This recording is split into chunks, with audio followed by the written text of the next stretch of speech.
up, everybody? And welcome to Jams and Cocktails. This is the 10th edition of Jams and Cocktails. My name is Brad Brock, and I'll be your host this evening. Say hi to the amazing, the beautiful Jordan Taylor. Hi, Jordan. Over here. Welcome back. She will be hosting with me tonight, as always. I certainly hope everybody is managing through this tough time. But the silver lining in this is how accessible live music from your local entertainers has become. I'm absolutely overwhelmed at the response that you all given our local musicians at a time when universally each one of us lost our performing jobs. So thank you so much. This applause is for you. Thank you. Oh, yeah. You guys, we got a great show for you tonight.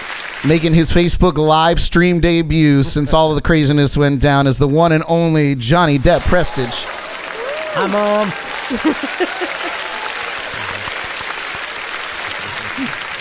All right, you guys. As usual, we'll get our weekly dose of Tony Espinosa's midweek motivation, all of our shameless plugs, and of course, we'll have some drinks and give you some jams. Yes. So we are watching the chats as well, so be sure to chime in and talk with us. I do have a special guest on the Skype line that I'll introduce to you guys in just a little bit. Trying to see where that crazy sound is coming from, though. It sounds like the wind is blowing into our life over here. Is that our special guest? It might be our special guest. It's that fan. Turn off that fan, Mikey. Oh yeah, that was it. That was exactly it. That's hilarious. Anyway, you guys, without further ado, I'm going to introduce you guys to our special guest, Mr. John Prestage.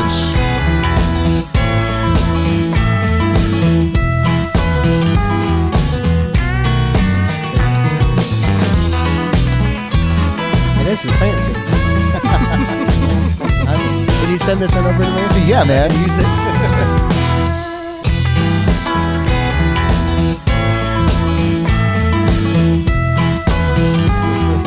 Shout out Patricia for taking that photo. Oh, I love that shirt.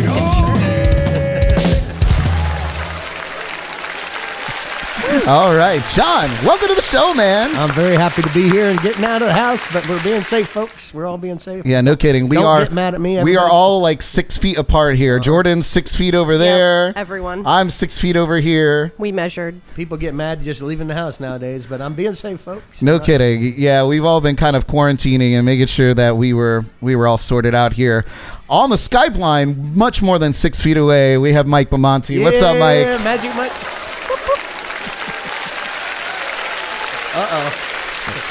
Wait. Okay, now I got you piped in. You have to wait for the applause to die down, Mike. Oh. What's up, dude? Living the quarantine life. How are y'all doing? Loud. Do it good. I have to turn down a little bit. Sorry. Hey, that's Why are you on screaming at us? Mike, you got to turn down your phone, amateur. Hey, man, that's not me. I will speak It's still softly John. while I- It's still John. I'm sorry. I was diming you out. Oh, It's our first time. It Right. is my first time. welcome to I put it episode on 1. Silent. I figured silent would have taken care Yeah, of it would that, do but I guess everything. It didn't do that. Oh man, well, we got a lot of people tuning in tonight, so thank you guys so much for tuning in. Do you want to play a song just to get people warmed up? Do I? You ready to jump right into it? Do I? What do you want me to play?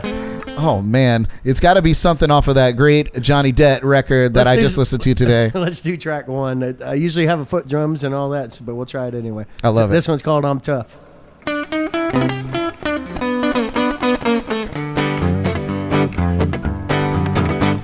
Well, the doctor went to slapping me, but I wouldn't cry. So my mama cleaned me up with some boiling water and lye. And if that scratchy burlap blanket wasn't enough, I tell you right away that they named the boy Tough. Well, I was born tougher than nails. I'm born tough as hammers. Mean Joe Green was my nicest grandma, and I could chew through a diamond. I'll destroy a damn anvil. My hide is like the kind that you find in wild animals. I'm tough. I'm tough. And I ain't trying to say it don't feel no pain. but I'm tough. I'm tough. If you're gonna be stupid, you gotta be tough, and I'm tough, that's all I'm saying.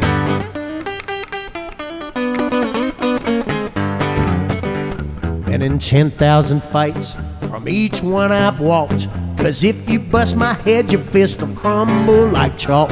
And my entire body now is just one big old scar. And more than sun and moon, I've been seeing them stars. And I got third-degree burns and bruises and bangs, taking hollow point switchblades and rattlesnake fangs. And I don't go to no damn doctor, and if and I get hurt, I'll just walk it off, or else I'll rub it with some dirt. 'Cause I'm tough. I'm tough. And I ain't trying to say it, don't feel no pain. You can sing along, Mikey. I'm tough. I'm tough. If you're gonna be stupid, you gotta be tough, and I'm tough, that's all I'm saying. Tough enough for a key change. I wear a barbed wire belt with a rusty razor blade buckle. You hope you never felt the taste of my knuckles. And I always gamble, got no needs to bluff. And I'm drinking shine for breakfast with a swallow of snuff. And I got more stitches than a fat boy's britches. I'll make a motorcycle gang just look like some bitches. And I've seen my own bones, but they ain't never broken. Knocked head with raging bulls, you know, and they ain't never woken. And if I ever die, and they go to lay me down, don't put my old body in the cold, cold ground. Don't worry about no bugs and buzzards eating me up. They can never chew through me. I'm too tough. Well, I'm tough. I'm tough. And if you ever hit me, Brad, and I found out about it, it might get rough. Yeah, I'm tough. Yeah, I'm tough. Well, if you're gonna be stupid, you gotta be tough, and I'm tough, that's all I'm saying.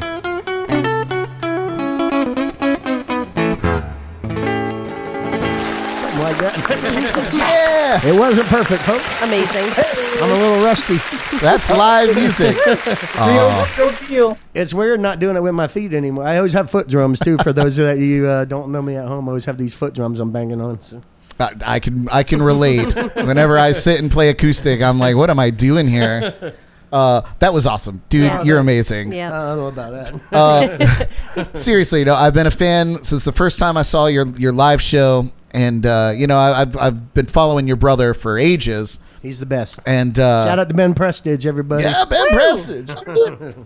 And then when I saw you start to play and really come into your own with your songwriting. When he kicked me out of the band. When he kicked you out of the band.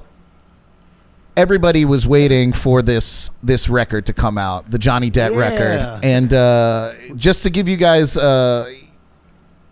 kind of make it cohesive, we got Mike Bamonte here via Skype. Yeah. He is the owner of the Hitbox recording studio in Port St. Lucie. He engineered Johnny's whole record. Is he frozen, or are you just holding that position? It's hard to say. He's laughing. It looks like, I don't know. That's hilarious. Yeah, that's perfect. I wonder if he's. I think we're just trying to find it. At any rate, we'll get him back on here. I think he's back. There he is, Mike. Hey. I coined his name the Hot Mike because he's always got a hot mic in the studio there, but he didn't like that one too much. Aww. Mike Bamonte, thank you for joining us. Mike was on one of the pre Jams and Cocktails shows before we started doing it regularly, and it was such a fun show. Local legend, nice, right? Nice to have you back, Mike. How's it going, man? Glad to be back. Minus the quarantine hair, it's going pretty damn good. That's Pantene quarantine. That's doing a whole lot of nothing. My life's been a whole lot of nothing. Like literally just sitting around. I've been watching more like live mixes of drums and stupid stuff like that. Just get my chops up since there's not much that I can do. I think that's what a lot of people are doing. Certainly, I'm like taking YouTube guitar lessons. Yeah. It's my favorite university, YouTube University. Me too. But that's awesome. So, John, how was it recording in Mike's studio? How was that whole process? Now that I have you both together to talk about this, It was a pleasure, a sincere pleasure. Not only because he was nearby, it was very easy to go there. We'd call him up and be like, "Mike, let's go in the studio," and I could be down there in 30 minutes, and we'd spend all day. But I didn't even really know Mike too well before I even went in to record with him. But now he's one of my best buds. He's just a great dude and very professional. I'm one of those people that don't like to sit at a computer at all. So it was such good to go in there and be like, "Mike, record this right now," and he would have it recorded right then and right there and make it sound good. And very professional, quick, very good with editing. I have nothing bad to say. It was a pleasure and experience, 100%. So it's awesome. It was sonically such a great record to listen to, and it was so fun. The songs are fun. I'm proud of it. It's the first thing in my life I think I've ever been proud of. I don't have any kids, and I have a history degree from UCF.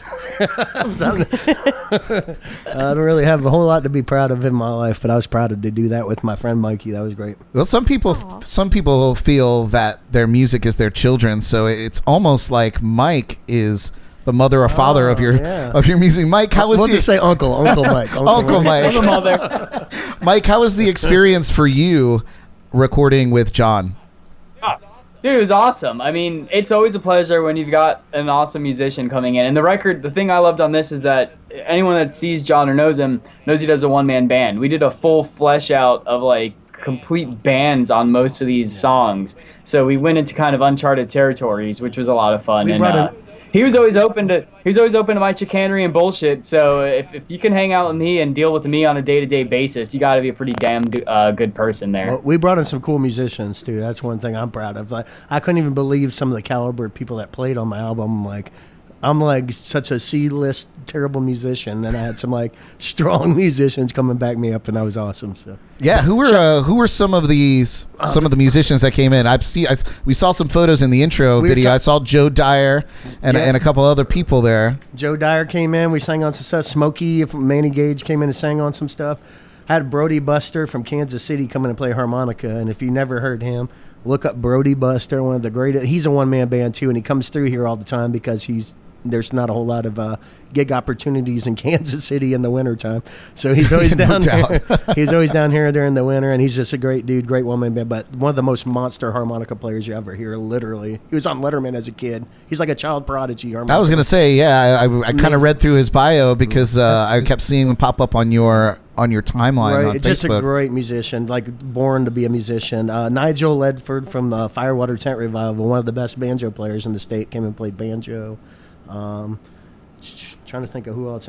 Karsten Anderson played drums on the album. Karsten and my friend Mike Bass played drums on the album. He's a legendary drummer out in Okeechobee. I don't want to forget people, but I know I'm going to because you put me on the spot. But old Spoonie. Hey, don't forget Spoonie. You can't forget about Spoonie. I know you might be watching this. Spoonie's up in Pittsburgh right now. Played the spoons and washboard on my album. So you had Patty King. That's who I'm forgetting. Patty King from Strung Like a Horse. Alec Meixner's band. He's in String Assassins. The coolest dude you'll ever meet. The nicest person. Patty King. Hell of a musician. Also Anthony Martone on drums too. He had one with a little Spice Guy. Yeah, Martone did a great job. He was the first drummer on the album. So yeah. And that was Patty King. He's the violin player. Yeah. Yeah, fiddle player. I'm just kidding. The diddlin' fiddler. No, he ain't. I don't want it to be too fancy with violin. Oh man, he was phenomenal because I was like, Patty, I want you to play on these 10 tracks. He came in and did it in 20 seconds. It's incredible how he just listened to him once and just nailed some songs. I've seen him out and about playing with different people, and he just adapts his style to what anybody else is playing, which is super cool. What? Oh, sorry. So one cool thing that Mikey and I did on the album was we had him basically just listen to the song a couple times, then play it. He never even heard these tracks, but then he would do 2 takes of each one, and then we at one point I was like, Mikey, throw on both of them at once. So it sounded like twin fiddles, and he didn't rehearse any of this stuff, but some of the stuff he did sounded like Mozart would have composed it. It was amazing. No kidding. Just how it just turned out, at least to me. I was like, holy cow. It was really cool, just accidentally how it happened. It's so great. One thing that John hit me up earlier today, and he asked me about shirt sizes, and I was like, listen, there is one person in here that has been that has been just harassing me to harass you for a shirt. Oh, well. And she finally got it. Miss Jordan finally got her Johnny Dead. I Survived Florida. I for sure thought I was getting it for Christmas. I was like, am I getting one of the I Survived Florida shirts for Christmas? And he was like, maybe. Well. And they were sold out. They were sold out Yeah. everywhere. I'm so impressed, man. yeah, I'm so happy. I couldn't believe how many sold off on that first run. I sold so many of them, but I'm such an idiot. Like we were talking about earlier, I don't know how to order sizes or colors. I'd get stuck with like bright orange XXX, like 100 of them. Like, so it's like you tried to making profit. I'm like, oh, I'm just a bad businessman. But if I'd have been a better businessman, I'd have probably made money on that first run. But It's so great. Tell me about the CD release party at the Sneaky Tiki, which is man, one of my favorite places. shout out to Sneaky Tiki and Absolutely. They're always doing takeout food right now, and just right in downtown Stewart. And if you don't even want to drive out of the way, you got to do it anyway because they support every local musician in town. Don't tip any virtual tip jars to me. Just go down there and buy a taco from them. And, Heard that. That'd be a good enough tip for me because they support all our local musicians. Anyway, it was a great time. It was a great time. Small venue with a lot of people, a good vibe. Our friends from Jacksonville, the Firewater Tent Revival came. They played for an hour or so. I played for an hour or so with some guests, and it was just a fun time. It looked so fun. I wanted to go. I was gigging myself. I really wanted to go, but I saw photos after, and I was like, that is a proper CD release party. It was fun. Mike, you were there, yeah? It was low key. I was really drunk. I ended up playing washboard at some point. So, it was great. It was great. I kissed a lot of babies and shook a lot of hands. It was I a good saw time. you shake a baby and kiss the hand when the last time I saw you. That's right. It's not the worst thing I did that night. Oh, that doesn't surprise me one bit. That doesn't surprise me one bit.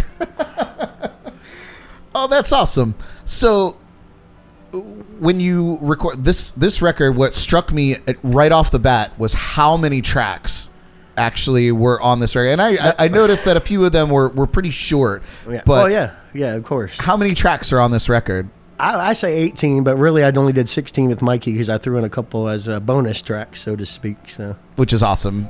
Boner. that I did with my brother and I did those together. You said they're boner tracks. Well, I'd like to think so. I give somebody a boner somewhere. Right. That's so. With all those songs, do you have one particular song on there that is your baby, that is your favorite out of the batch?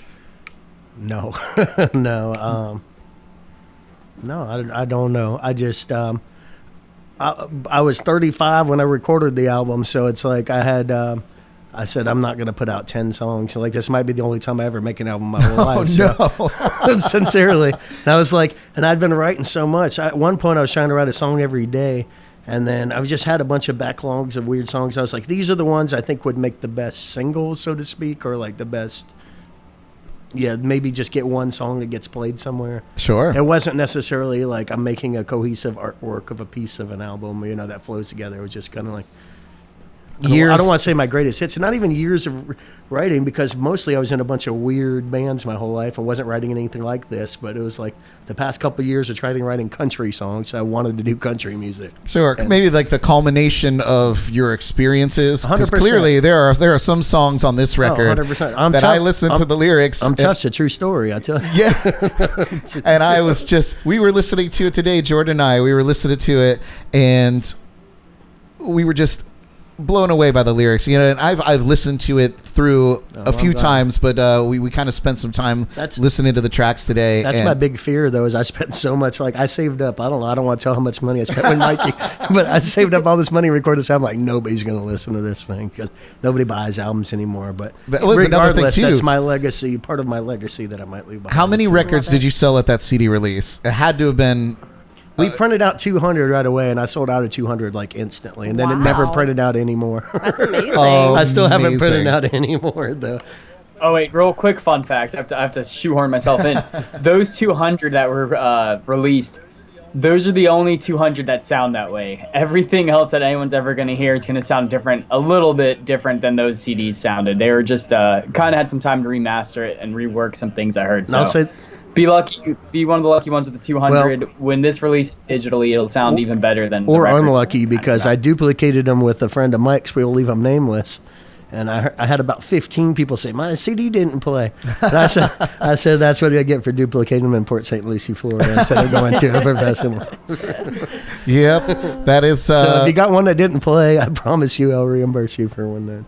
That's so funny. I used to do the same thing back when I was, I don't know, in my teenage years. Like, you'd record your songs and you put them on the CDRs with the paper. Oh yeah. And I remember somebody told me that the CD got stuck in their CD player in their car because the paper label had peeled and it was their stuck. whole shit, and they had to go to Best Buy. You guys remember Best Buy? Uh-huh. They had to go to Best Buy to get them to take the whole unit out and peel the label. It was a mess. Can I tell you kind of a similar story? I don't want to throw my brother under the bus, but my brother told me the first time he ever printed out T-shirts. So he went to a local guy that was at a show. He's like, "Hey Ben, I can print out these shirts for you." And so Ben gave him the design. He printed out them. He sold 100 of them at his gigs or whatever. No. Every person that put them in there washed their stuff with their clothes, ruined whatever load of laundry was. No. Ruined 100 of his best fans laundry. That was another just how you gotta. What you put out there, that's truly what I feel with my shirts and CDs nowadays.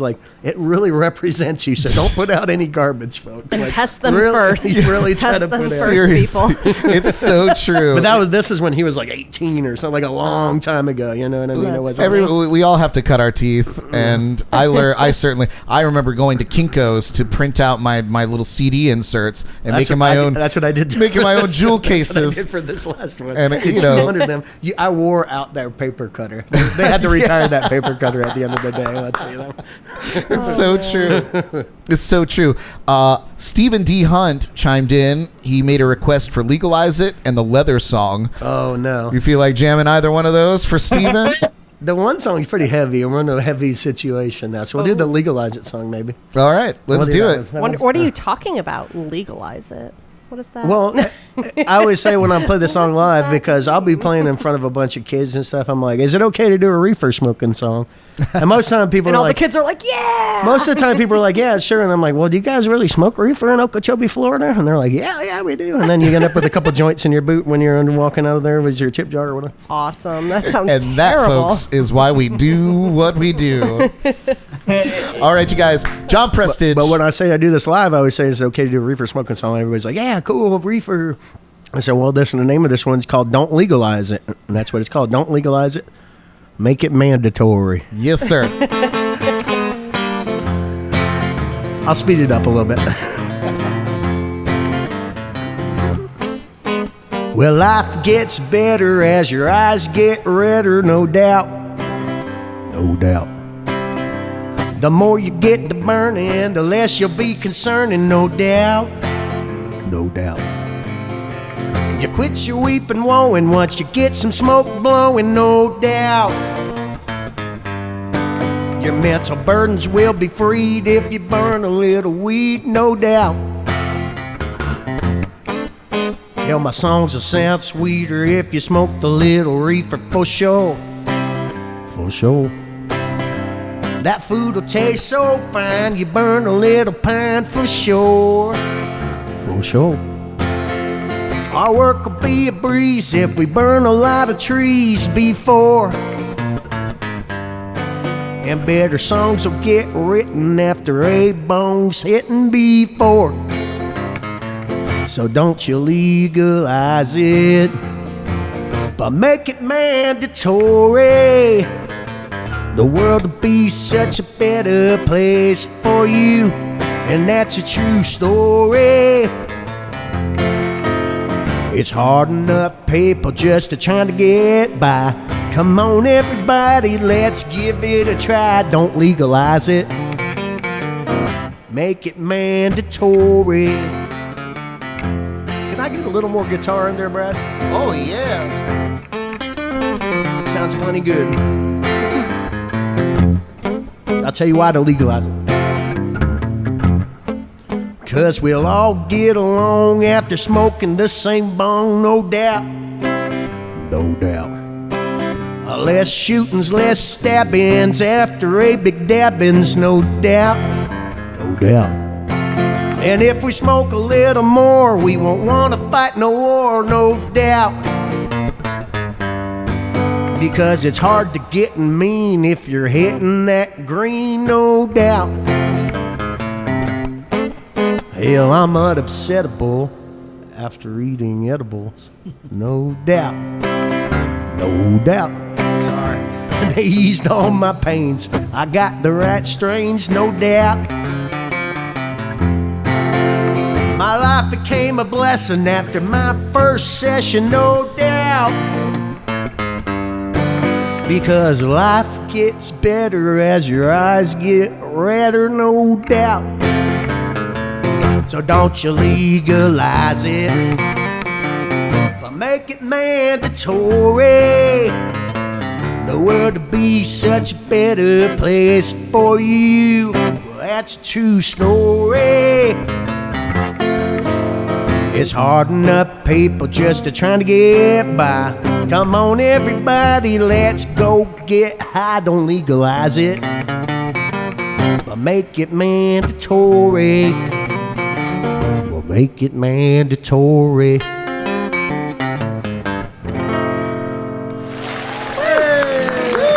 story.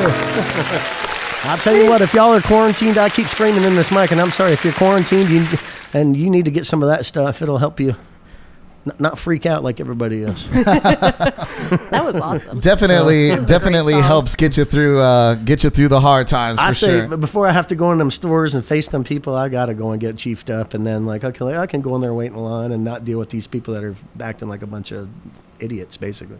Really, seriously, and that's exactly what they are. Don't get me wrong. I understand that people are freaked out about the whole thing, and I understand human psyche and all of that. The bottom line is you still have to be kind to people. You have to be kind to people, even if you're freaking out on the inside. If you're out in public dealing with people, you got to be kind. But or rewind. Be kind and rewind. You get that? Yeah. Oh yeah, they're Blockbuster, of course. It took me a minute. Yeah. Do you rewind, Mike Bamonte? Or do you return it? I only go forward, babe. It's always got the answer. There you go. Oh, man. Lucia said that's a perfect song, while these brownies are bacon. Yeah, Lucia. Save one for us.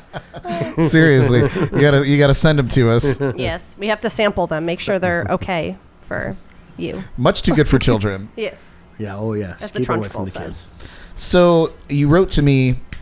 I always send out a little pre-interview to all my guests, and you wrote to me. One of the questions I ask is if you had a favorite album or song, and you wrote back to me that David Allan Coe's "Rides Again" record was one of your favorite. And in fact, you even had an incident with a girlfriend over this particular record. A girlfriend of like 4 years. Oh, my God. I used to listen to that album. We had like an immense record collection of amazing, the most amazing albums ever, and I pretty much would listen to David Allan Coe "Rides Again" back to back to back to back to back to until it pissed her off so much that I think that's pretty much. Had she left you? It. I still love that album. What a wonderful album it is. It's so good. I think anybody that grew up in Florida or any country music listening parents, you were exposed to David Allan Coe. Oh, yeah. I'll say on the microphone, I have to say it because I don't want to get I don't want to talk about the racist or X-rated stuff. Sure. I mean, obviously, I'm not cool with that. I'm a good human being. But anyway, yeah, "Rides Again" was a great album. It was great, and most of his records are good. You have to understand where he came from in the time that this music was being produced. It was, he was really kind of bringing up subject matter that was kind of shunned by the entertainment industry for a long time as a songwriter. I'll tell you, I don't want to go into the history of David Allan Coe, but the crazy thing about that album is Shel Silverstein ended up writing about half of them songs on that album. And him and Shel Silverstein were good buddies, and Shel Silverstein didn't want to take no credit for that. Of course not.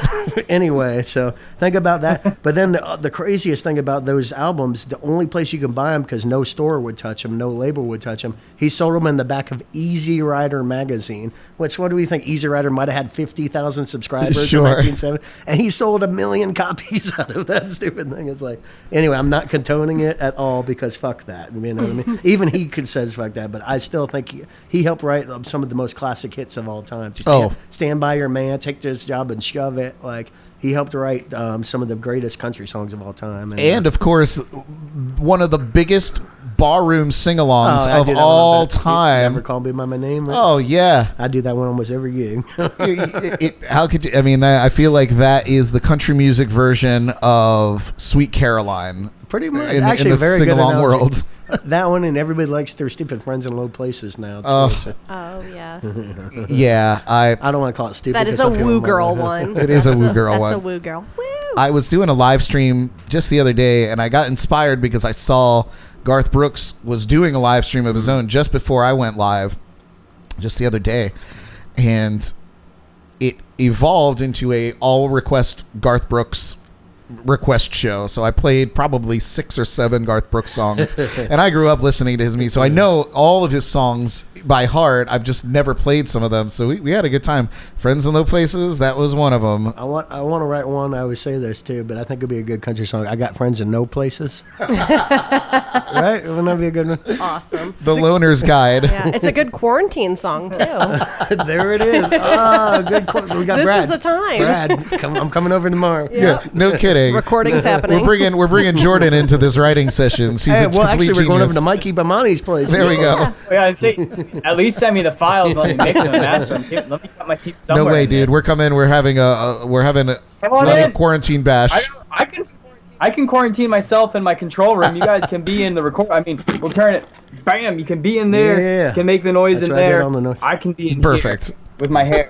With you, Quarantine yeah. You hair. got to keep that hair away We from come us. in the front door, and he comes in that back door over there. Slide it in your back there. And We don't even have to talk. There's a joke in there. Yeah, I'm sure. There's a joke in there. Do you want to hear my? Do you want to hear my other Garth Brooks joke? I would love to. I'm sure a couple of these people watching on my Facebook feeds heard this one, but I'm going to tell you, my Garth. You know how his wife Trisha Yearwood has a cooking show? Do you know that? Yes. She has a cooking show on the Food Network for those you know. But I was looking up, I couldn't find one recipe for Thunder Rolls. guy. Oh, there you go. Perfect. Love it. That was awesome. Writing that down. That was the worst man. joke of all. Every time I post that one, I posted it once, and everybody told me how terrible it was. So. Oh, I loved it. That's great. Amazing, man.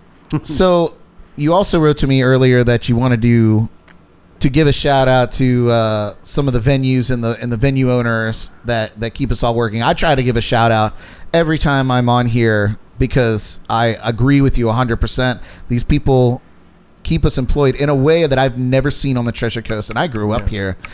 It used to be all bands, and now soloists have an opportunity to perform music regularly. I just, I don't know what we did to be so lucky that I'm living in this area, because I was just coming to this area anyway, and I had there's so many awesome places to play music around here, and for everybody too. Like, I'm doing the country thing, and it doesn't fit in at some of the places. We were talking about that earlier, but everybody has a spot here, whether you're doing jazz or whatever, so it's a beautiful place. Shout out. My first shout out, though, if I was going to shout out, and I didn't even know I was going to do this, but Pierce Cider up there in Fort Pierce, because the second everybody got their gig canceled, they said they're doing music 7 nights a week. They were trying to give anybody they could, and they're still trying to like just do live stream stuff and pay people up there. John Nolly's his name. Always go there because not only he's just a great human being, he's just really trying to help out everybody. Like even the local people there, just in the community, he's always trying to help. Just a wonderful business, a wonderful person. So that'll be my big shout out. And Sneaky Tiki Darren down there, though. And I think that's one we both. Oh, absolutely. Darren is by far one of my favorite venue owners. And no offense to the rest of you guys. Yeah, of course. But I have worked on so many other projects with Darren outside of playing music that we are great friends now. And we work together very, very well. I think why I like Darren is, I mean, obviously there's 100 reasons, but one of the cool things about Darren is he didn't come at it from like, I'm a bar owner his stance. Like he was doing construction. He's just like just normal Joe that's trying to make a business run, and just a great guy. And like we're all trying to figure it out together in a way. Yeah, there. So no it's doubt. So it's No kind doubt. of cool. Yeah, he's lovely. We had a bunch of requests, not to... Oh, no. Oh, no. But I'm glad you're over there keeping track. Yes, there's been a lot of comments. I think I've missed a couple trying to stay on these ones that I needed Awesome. to address. But anyways, for Fort Pierce Anthem, obviously. from Rob and Michael. Rob Perkins, I saw that. Yep. And Hi, Rob. I think a couple other people. I'm sorry if I want to skipped shout your out to name. the Mindy and Peter out there, and they said they're going to be watching from Temple Terrace over in Tampa. So. Temple Terrace. Mindy and Peter, if you're watching, thank you very much. I shipped them their shirts today, but they're some of my favorite people on the planet. Is that a city name? It's kind of a suburb of, it's like in the middle of Tampa. That but is it's the like cutest name I've ever heard. Temple Terrace. That is the Tampa cutest area. place. They're some of the cutest people you'll ever meet. So. It's perfect. Yeah, well, now we know where our next vacation's Yeah, going to be. right. We're going to Temple Terrace. Jordan bases our vacations on how cute the place is. Like my favorite is Walla Walla, Washington. I just think that's like the most fun. Hey, Washington State is beautiful. Right. So Michael Day also said, "Hey Brad Brock, is there a donate button? Obviously, I can't put a joint in a boot." This was after the Reefer song. And next time you see me, you can. Yes, exactly. I mean, we can give you our address, whatever, from here. But I'd like to support my boy Johnny. Right on. Well, Who Johnny, said that? give him a shout out. Do you have a Michael Day? Michael Day? Do you have a Venmo or a PayPal that? I don't want Michael Day. That comment was enough tip for me. I'm good. I'm sincerely. Yes. I was thank one. you, I'm going to say it. I'm not trying to be. I was trying so hard to save money. I was playing every gig to try to save up for a new work truck. So I have a little money saved. I wanted you to tip the musicians that were living paycheck to paycheck or whatever. And I'm not trying to be that guy either. But you know what I mean. Like No, absolutely, Michael. there's so many friends I know that really need it right now, and I got my bills paid, and I'm very grateful. I'm not trying to sound like whatever. Yeah, definitely. Please support these musicians that are out there streaming on the daily. If you want to buy a shirt, I got the shirt things, and all my album will be out there. You can buy that. Yeah. I mean, that'd be a good way to support. But Yeah. I don't want to. Awesome. Get a little something, something. Yeah, we do. As I mentioned earlier, it's as a musician, as a performing musician, I appreciate you guys tuning in to all the streams that I do, that everyone does. I try to share each and every one I see that comes across my timeline because it's important to get it out there. And as I mentioned before, if you can't tip or you're not in a position to tip, hit the share button. It's as good as $1, absolutely, because it exposes you to, or exposes the artist to other people that might be able to. It takes a village. Is Michael Zane Bass there? I was shouting out to you, Mike. He played drums on my album there. I see him. Oh yeah, there. Mike. You know Mikey? I do. All the Michaels, we're here. Yeah, we got Mike, and Mike. And then John Billings said that he got his shirts today and he's stoked. All right. yes. Good. I shipped them out right away. I have enough time now where I can put them right in the mailbox every day. I know we have Priority. all this time on our hands now. It's incredible. It's funny, Mike. I reconnected with Michael Bast at Twisted Tuna when his band, or he was filling in with the band on drums, and we were talking, and we figured out a story. We had actually played a show together. He was Michael, help me out. He must have been 13, and I was maybe 16 at the time. And we played a show out at the some bar in Okeechobee. Yeah. I can't remember the name of the bar, but his dad was playing in a band, and we were playing together. And Timmy. I play a bunch of, well, not a bunch. I do 2 or 3 of his dad's songs. No kidding. Yeah. Man, if I'd have known that he was going to tune in, I'd had a photograph queued up. I have a picture of him He back played there, drums young on- Michael drumming away. Oh, he kicked some butt on the drums on my album. He did some of the best tracks. I thought some of my tracks I'm most proud of. The Port Salerno Rose. Y'all heard that one? You ever know that one? No. Oh my God. It sounds know if I great, heard that though. one. We should probably play that. Love it. Yeah? Yes. I suck on that one though. It's like I feel like that one on the album, Mike Bamonte and I did a great job on it. It sounds like we're like straight up Leonard Skinner, like 7 Yes. guitar players doing. But on me when I do it live, I'm like this. No. Well, do you want to play it? Yeah, why not? All right, let's do this it. one I don't play too much because I'm embarrassed by it. Y'all have ever been to Port Salerno, right? Oh yeah. A little fishing town with the drinking problem, they say. Or a drinking town with the fishing problem, is what they say. That's it. All right, you guys. I always preface this one there for the people that don't know. I met this girl down there at the Coconut, which is one of the oldest bars in the Oh, Martin boy. County. It's been down there forever as a mullet fishing bar. And my dad and I, when my brother and I played a gig there, my dad was like, "You can't go in there. That's a dangerous bar." He's like, back in the '60s, if you weren't a mullet fisherman, '70s, you weren't a mullet fisherman, they would beat you up and throw you in the river, basically. And, Unbelievable. And so down there in the pocket where all those bars are, and the girl has her Salerno slippers. I'll give you a preference. That's her big white rubber boots there. Yes. So, Oh, Lord. so this one's called the Port Salerno Rose. That's a girl I met down there. We still go fishing together.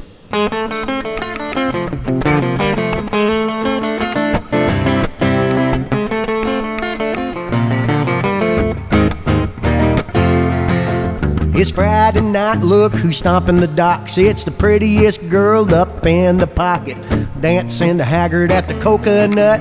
Salerno slippers all covered in guts. A $110 on her Daisy Duke hips.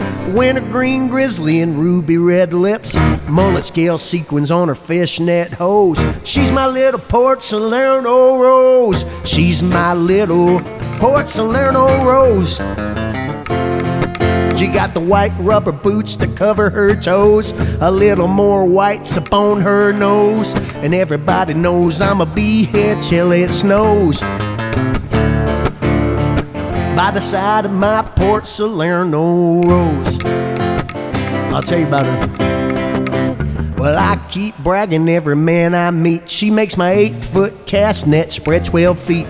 She's staying by my side with the gaffing net, filleting and releasing as fast as they get. And she's as fine as a fishing line stringy. She's always dying to hop up on my dinghy. She's my first mate, she's my bestest friend, the only one that makes my fishing rod bend. She always knows when the game warden getting close. That's why I picked a little Port Salerno Rose. Well, she's my little Port Salerno Rose. She got the white rubber boots to cover her toes, and mullet scale sequins on her fishnet hose. You mess with her, you'll have more holes than the net she throws. You keep your hands off my Port Salerno Rose.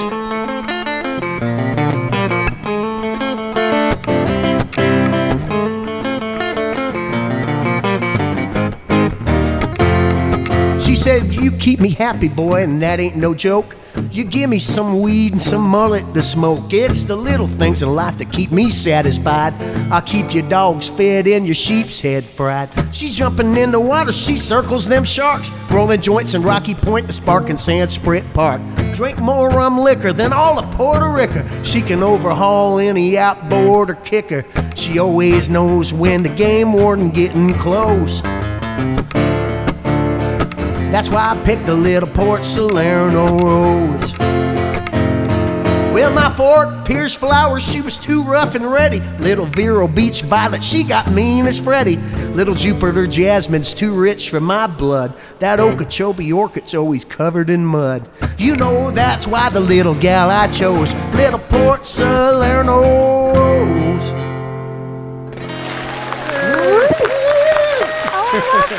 That was kind of the one I recorded at the last second on the album. I love it. That's a great tune. I don't know about that. I missed half of it because I had to run for a pee break, but Yeah, that's all right. Yeah. You heard the important part. yes. Cody Talon. I loved see it. Cody That was- Talon's watching. He's one of my good buddies. Cody Talon and I are supposed to do the Fort Pierce national anthem video together. Oh, shout there's out a to him. video coming. His video coming. We've been planning it for about a year, but so it's meeting our schedules up. He works for some of the he's a real deal camera dude and everything. Great dude. Works for a bunch of awesome documentaries and stuff. That's awesome. TC Nightlife in the house too. Yeah. Todd they're and giving Laura. you- I love Todd and Laura, the sweetest people you ever meet. They actually got me tickets to go and see Tommy Emmanuel down there. At, Oh, yes. Oh, my Huge God. concert. Huge concert in a very intimate setting. I couldn't believe how good of a show it was. Like honestly, I Did you see it? You see him down at the Kelsey, or did you see? Kelsey. Yeah. Kelsey, yeah, it Oh, was what a just- great venue to see that show. At one point I had tears going down my face, and another point I had like a smile that like burst through my ears. It was just like it was one of the most amazing shows you'll ever see. It really was. Let's go and see Tommy Emmanuel again. I need to get on that train. Well, the tickets were like, I wanted to go, and it was like $70-something bucks. I'm Mm-hmm. like, well, I got a gig that it was going to be a tight squeeze getting there on Uh-huh. time. And I was like, $70 if I can't get there. Like, but then next time he comes, I'll spend $70 happily, honestly, and I would save money aside to go and see it. It was that good. That's good to know. Sell something. Yeah, for real. Make It was it that work. good. It was that good. Plenty of junk around to give up for a $70 ticket. That's awesome. So we also were talking about some of the side projects that you have. Oh man, I'm gonna check in with Mike. Mike, you doing okay? Or are you frozen there? Here. So- Living. Mike, you got anything to drink? You're just He's sitting taking there? it all in. I know. I've got water. Oh, come on. I've got. He's a nothing true here, guys. survivalist, this man.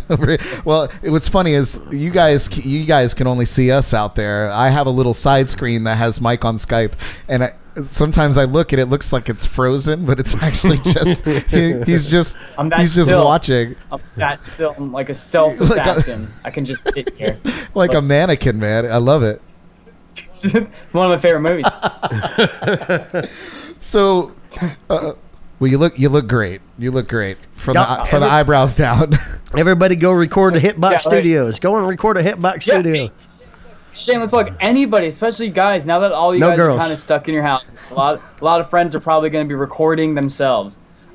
Feel free to hit me up. I will mix, I'll master, I'll do whatever, I'll edit. Just give me a shout. I have nothing but time right now. So if anyone needs some stuff mixed, mastered, edited, whatever, critiqued, You don't want to record anybody right now. fun of, I'll make fun of you, pay me, whatever. I don't care. Make fun of me, trash me, whatever you want. I'll do whatever. No, serious talk though, you guys. Mike has been doing this for many years. He knows what he's doing. If you saw our podcast together months ago now, I feel like it's been forever.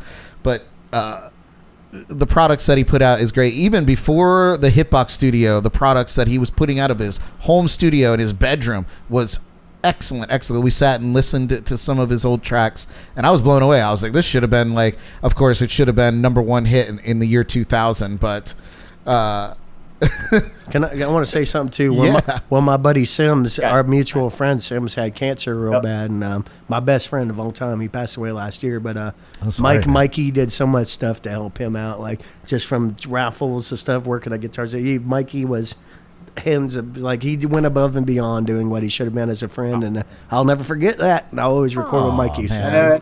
Sims was an awesome dude. Besides being like just a straight up awesome guy, he was also like he was a maniac, and he's a diehard wrestling fan like I am. And I even helped like make his entrance theme and stuff prior to him passing. And so it was just a super cool dude, and he was definitely missed, man. Him and all the shenanigans. Oh, that's so great, and thank you, Mike, for. I mean, obviously, we would do anything for friends. You went above and beyond. That's awesome. Too much. Very man. cool. He did more than anybody else, I think. So. So I guess just get back on topic. I guess. Oh, that's such a heart touching story. Yeah, though. no, it's good. It hits home. It hits home for me. Yeah. So that's awesome. Side projects. You hit me with a couple names I'm trying that to were do like left field for me to read, and I was very excited when I saw this. So tell me what else you got brewing there, John. Well, they mostly just conceptually brewing. I talked to Mikey about one of them. I want to do one, and it's kind of was inspired by my friend at Gator Nate, who he's a one-man band down in the Everglades. Mm-hmm. But he did an album called Alligator Radio. And so he would have little snippets of fake commercials. Yes. And like, I want to do a whole podcast of just Florida songs, because I've comprised probably a list of 2,000 from folk songs to like Muddy Water songs, but all Florida songs, and do a comprehensive list of different towns and have a different theme each week. But then have fake commercials like Skeeter the Feeder and like just like, Yeah. in between, and have like me and Mikey being the DJs. I'm trying to get that together. I have the song list together. I just got to find, now I might have time to do it. Like, maybe me and Mikey can start working on that. Let's fucking That's go. what I'm saying. All we need to Let's do is make it. fake commercials. I already got the set list ready. I'm like, and it'd be fun as crap, but then put one out once a week, just as a mix. Not even us, like, I don't want any videos, just like a straight up listening. Right, just this On Sunday afternoon, you put on this hour and 20-minute show of just. You have to pay for our Snapchat premium if you want the videos. Yeah. They're highly erotic. You might be surprised, Mikey. We might be able to do it. I was gonna say, you guys would probably get it. 100,000 subscriptions today. That's hilarious. Man's got to eat. I love the whole idea.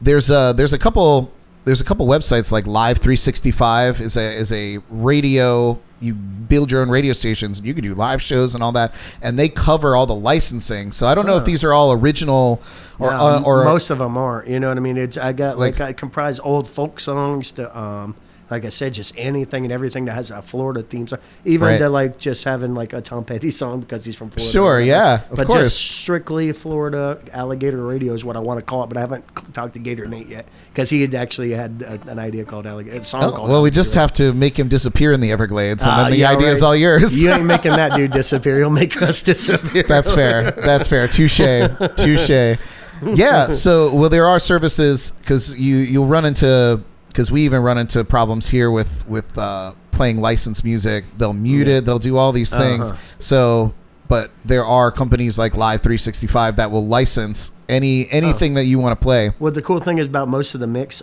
is a lot of the old Florida. That's why I sing a lot of Florida songs, is because the Florida Folk Festival I went up there. It's most of them dudes ain't gonna, they're either passed away, Will McLean's and stuff. I don't think there's going to be too much resistance on playing their music, especially when I'm not trying to make money off of it. They'll probably be happy that somebody's playing it in the first place. I'd say 75% of the songs mixes I have would probably be fine. So awesome. Awesome. And then there was another thing that you were talking to me about. I still do this one. I've been wanting to work on this one for the Florida Dive Bar blog, because my brother and I, and still to this day, I drive across the state, and you're driving for 20 minutes in the middle of an orange grove, and then you get up to a bar, and it's packed. And I'm like, I want to go in there, but we don't have time. And I just want to visit every stupid dive bar, and like, it has to be a real Florida bar. Sure. And then have the dive bar blog, and no strip mall bars, like some bar on a lake somewhere, and like just go in there and document these stupid bars. And I mean, there are some places that you play that would absolutely qualify under this at least the description. There's a couple of them that are awesome, and a couple of them Okeechobee bars are just amazing. Yeah, that's where I was going with all that. Yeah, it's amazing out there. I love it. So. There was one place I saw that you were playing out there, and then I looked up the place, and I was like, the place, first of all, looked amazing. It looked something right up my alley. I was like, this place is so country, though. Like which one? I'm curious which one it was. Oh my god! Well, the one I posted the other day, back to Butch's and I play. They're shut down now, obviously, but man, they posted a video the other day because they're shut down, but they're still drinking there. The owners, but nice. they have the levees of Okeechobee. You picture how high that levee is. It's a big levee. They had the airboats cruising up there, and they were cruising up the levee, getting on top, and then driving the airboats down, and just and the gators and iguanas the size of gators out there. It's just that might have been the place. That might have actually been the place. You can get really, really trash drunk for about $10 out there. Awesome. Dollar beers. Yeah. They have a live country band there. It's like, wow, this fucking place is awesome. Yeah. Jordan says dollar beers. That's right up our alley. That's awesome, man. So you said good spirits. I got Good Spirits shirt on. Somebody said, but yeah. Yeah. Good Spirits has a good one. Janice Fish Camp. That's one of my favorite places. It's 100 years old. So they're going to be 100 years old May 3rd. So this bar out there, it's in Martin County too. So it's on the eastern side of the lake. But no kidding. It was before the road was even paved. There was like a trail out there. The only place you could get to it was from boat back 100 years ago. Oh my gosh. And it's still open. It's a trailer park with the bar. Like all the bikers go there. And it's so funny. My friend Johnny Ringo, he's the owner of the Code Rum Company. He I think he does events out there pretty regularly. That place is awesome. He was like, "Oh man, you got to come out and play." And I was like, "I think that Johnny Depp plays out there pretty often." Dude, Terry, the person that owns it, she always has a kangaroo with her. It's what? A kangaroo? It's a cool spot. Awesome. What are they doing out there in Okeechobee that I'm missing out on? It's like a good David Lynch movie. That's too funny. Will you take people along if you do the dive bar tour thing? 100%. I would love to have at least one person and I would have a formula of like, you would have like what the prices of beer. It has to certify a dive bar because you can't be over a certain price point. Yeah, if you can't get drunk for under $15. And then all I would do is interview a couple of the regulars and like take some pictures and like, I don't know, that's about all I do. Awesome. And just listen to weird stories. But I have a feeling people would follow that and then be like, hey, come to my dive bar. And then, Producer Mike, Good chiming Spirits. in. You should write a song. You should write a song then about the bar afterwards. Oh, there we go. That'd be cool. Like the Bourgeois would be a great Florida dive bar. That's why I get paid big bucks. Love the booze. It has to be open for at least, I would say, 20 years. You know what I mean? I don't want to be some new like. Yeah, it's got to have some like old school. I don't want some new crackhead bar or something, or whatever. You know what I mean? It has to be like a Florida. It has to have that like. It can't be a dive bar. That mothball cigarette smell. Just some sort of history. Yeah, if they could bottle what the Bourgeois smells like, that's what they have to base it all off of. I bought the most coolest keychain from the Bourgeois. It lights up. It glows in the dark. I bought some other stuff at the Bourgeois. That was pretty good. If you haven't been to the Bourgeois, you ain't living. Yeah, I think that's why we're all so far healthy from this whole thing, is because we've all been inside, used the restroom, and had cocktails at the Bourgeois. Yeah, did you all see that meme that was like, Have you been here? Yeah, you bet you're immune. immune to the coronavirus. That's what all the Okeechobee people are saying. It's like, well, we're fucking fishing every day and like scooping up pig shit and stuff. It's like, we're never going to get it. Like, you probably ate a bat back in the day. Oh my gosh. Didn't even know it. Well, friends, my time looks like it's 9 o'clock. I turn into a pumpkin. Yep. I am going to gracefully Thank bow you, out. Mikey. And, Mike. Hitbox Studio. you guys. Thanks for having me. Hitbox Studio in the house. Hitbox Studio, you guys. We'll see each other soon. We're gonna get back together on the other side of this, and I look forward to it. Mike, take care of yourself, and we'll see you soon, brother. Mike Bamonte. Bye, Mike. Oh, I'm so glad that you were able to Skype in, that he was able to Skype in, you guys. That was awesome. That was awesome. Jordan, has there been any other requests over there from John? Well, Fort Pierce Anthem We can do that one. has been a popular one. I bet. Yeah, that's the reason I started writing a bunch of the Fort Pierce songs. Yeah, I love Florida songs. Yeah, the local tunes. Those are great. That's awesome. Let's I love do it. We can do that one. So great. All right. Yay. Cheers. Hey, hold on. Shout out. Put me on there. Oh, there you are. Shout out to Selfish Beer. Go down there and Yes. fill up your growlers to go. Woo! Local beer. Yeah, Sailfish. In any of these local businesses that are out there, we got Sailfish Brewing, and they're doing curbside. Hop Life Brewing is doing curbside here in Port St. Lucie. I think Tequesta Brewing is doing curbside. Don't quote me on that. I love those guys though, so it would be worth the drive to go down there and see if you can get some Der Chancellor. My buddy Tooth there, he said, bailing me out. We wrote a song together called Bailing Us Each Other Out, and it's just a funny concept of a song, but it's a buddy song. Ooh. But we can't do it without my buddy here. Oh, no. Bailing me out. But the first verse, like, we steal a boat as kids. Our dad's like, don't take the boat out today, and we take it out, and it starts leaking, and he's bailing me out. The thing starts, and then, you know what I mean? He's bailing the water out. Okay. And then the next verse, it's like we're a little bit older, and we're out at the bar or whatever, and a big ugly lady corners him in the corner, and then I have to bail him out because he's all drunk.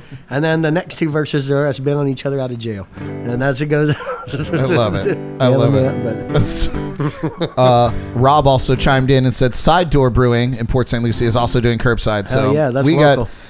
Absolutely support local, you guys. And Go. I love Side Door. Have you ever played there? By any chance? I have not. I have not yet It's played at such a Side Door. cozy.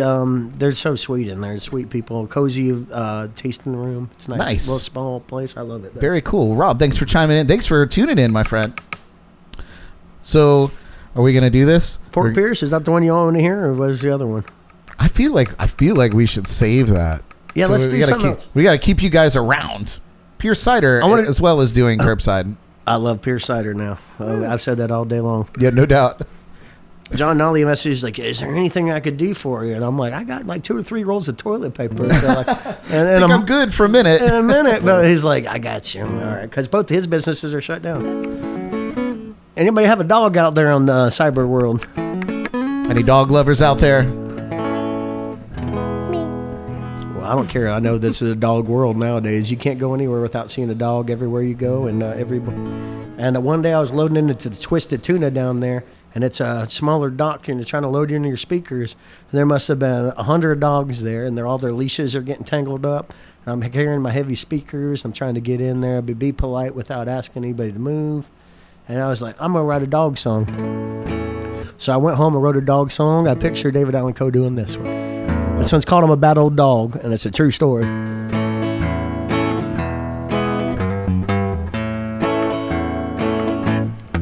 Well, I'm a bad old dog. I ain't gonna do no tricks. They put me in the pound. I ain't never getting fixed. I do my best work running the streets, howling at the moon, y'all trying to sleep. 'Cause I'm a bad old dog. I ain't gonna do no tricks. I'm a bad old dog and I ain't never getting fixed. Well, yeah, I'm gonna fight. They say it's just the breed. I've been known to bite that old hand that feeds. I don't shake no man's hand, I won't roll over beg. I'll tell you that it's raining pissing on your leg, 'cause I'm a bad old dog and I ain't gonna do no tricks. Well, I'm a running wild, living 1 year like there's 7. Well, it's a doggone lie that all dogs will get to heaven. I don't wear no man's chains to fighting this dog. I just don't know no quits. Well, I'm a bad old dog and I ain't never getting fixed.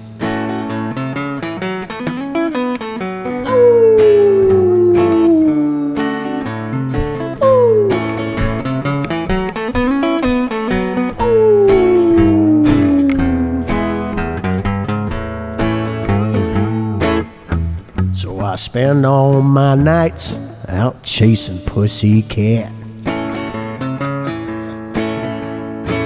Yo, dogs, where them bitches at? You better stay out my yard, don't sniff around my bowl. This bad old dog is good at digging a hole, 'cause I'm a bad old dog. I ain't doing no man's tricks, sorry about that. Hey, I'm a bad old dog and you better learn that quick. And if I'm out running, if I'm out chasing tail or just out running around, when it comes my time, ain't no man putting me down. They say it's dog eat dog. Well, the fighting this dog, I just don't know no quits. Well, I'm a bad old dog. I ain't doing no tricks. Well, I'm a bad old dog and I ain't never getting fixed. Hey, thank you. The Bad Old Dog song for all you dog lovers out there. True story. I love that song. I was cracking up over here. Oh, God. Yeah, that was good. So good. So good. That was the last song we recorded with Mike. And Mike was like, he was over recording too. Like at the end, literally, because I had the CD release deadline. I was like, Mike, the CD's in like 3 week release deadline. Right. I'm like, we still got to master it. I'm like, no, I'm putting the dog song on there. No, we're not. And I was like, yes, we are. And so it was just me on the acoustic guitar playing that. Was basically just what I did there. What a time to be an independent musician. No producers, no record agents. Just, no, listen. I'm putting that song on there. It was funny, though, because we actually went on whatever he got, YouTube or something, and we, like, sampled dogs howling. So at a couple spots when you're talking about being this really bad dog, it's like we just sampled it randomly, and it's like you can hear, like, a little yappy dog going, like, it's funny. There's a bunch of little yappy dogs in the background, so it makes it, like, extra funny. That so good. So good. Well, you guys, we're up here at the 9 o'clock hour, so it is time for our shameless plugs.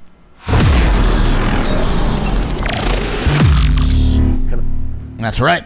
Time for shameless plugs. This is the time where we are going to talk about things that we got going on, which isn't much currently. Yeah.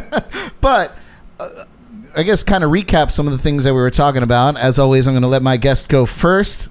And so what do you want to shamelessly plug here, I should John? have been more prepared. I'm trying to shamelessly plug these shirts that. Yes. You definitely right want over one of there. these. Well, I wanted to grab one of the Mickey ones, but I guess it ain't that ain't gonna happen. That's okay. No, go for it. Well, yeah. Oh yeah, the Mickey one. I don't know if I that's got any it. good. You know where it is? Well, anyway, that's Look about at the only thing Jordan. I have to show you. Jordan's Thank a trooper. you, Jordan. Thank you for being a good model too. I'll tell you what a beautiful model you are. Dude, she was so excited when you walked in the door with shirts. I know. I saw you. She's been wanting them forever. I'm glad he's got one. He's not wearing all of those, is he? So yeah, so we all I know actually don't have and any of my own. So. we all know and love the I Survived Florida with Johnny And I Depp have shirts. I have another But you one have a new here. design there too, yeah. Well, Yeah. I have the tank top too. There we go. It says I survived Florida, and it's all the stuff like you hear from old people driving to the skunk ape to hurricanes to alligators to snakes to heat. Awesome. To the red tide. The red tide, Zika mosquitoes, meth heads, lightning, everything. Oh, man. Yep. Anyway, it's kind of, that's the shirt idea. That's my only shameless plug. I got a online store. I Yeah. don't have any gigs currently. Patricia actually go. put the link in the comments there for Johnny Depp's store. I try to write about Florida a lot and try to do a lot of native Florida stuff. So this is a native species eating Mickey Mouse or invasive mouse, and that's my concept for that one. I might do like an alligator eating Mickey eventually, or like a manatee eating Mickey might be funny or something like that. So fun. And this is a great color. It doesn't really look yeah, the it looks best really on the more pink. camera. No, yeah, I but like it's that. like it's a really pretty color. I like that color. Yeah. We try to do light red, and that's what it came back as. But even still, I'll rock it. It's away. nice. Yeah, it's a good color. Well, that's all my only shameless plugs, other than just be nice to each other. It's a good plug. Yeah. That is a good plug. Awesome. Yes. I pinned Patricia's comment Oh, yes. in the comments there. All right, thank So you. that is johnnydepp.bigcartel.com. You can get those shirts, order them up. Yeah, that'd be great. And clearly, My album should be there soon. So. yes. And that'll be on there as well. And it's online. I'm sorry to interrupt you again. No because I've worries. been doing that. But Mikey Bamonte put our stuff online. It's been waiting to be approved. But it was like a week ago, so it should be approved any day. That album of all 18 original tracks will be online for free on every platform here in a day or so. That's awesome. So Keep an eye out. Spotify, iTunes, all those things. And it sounds like a full band on all those songs. So if you liked any of the songs I played, it'll sound way better on the album. So, it will, though. I It's don't been a know. while. I don't. They do sound great. I listened to the record, and I really enjoyed it. Awesome, man. Well, yeah, you guys check out johnnydepp.bigcartel.com. Get yourself a I Survived Florida shirt. Yeah. Or Mickey. Amazing. Or the Mickey. Or Mickey. Or the Mickey shirt, which is awesome. Poor little Mickey. Wear that to Disney World. Oh, yeah, exactly. This is a true story. If anybody's going to Disney when all this stuff hits, I'll give you the shirt if you take a picture with Mickey Mouse wearing that shirt. Awesome. Die. So that's I what- would die. That's Please. so funny. Dude, those I Survived Florida shirts, I got them from everywhere. People wearing them in Alaska to Iceland to... Really? I told everybody, wherever you go, I mean, everywhere. That's It was amazing. amazing how That's many awesome. crazy places them shirts went. Like, I know. I was when you debuted them for the first time. I saw so many people wearing.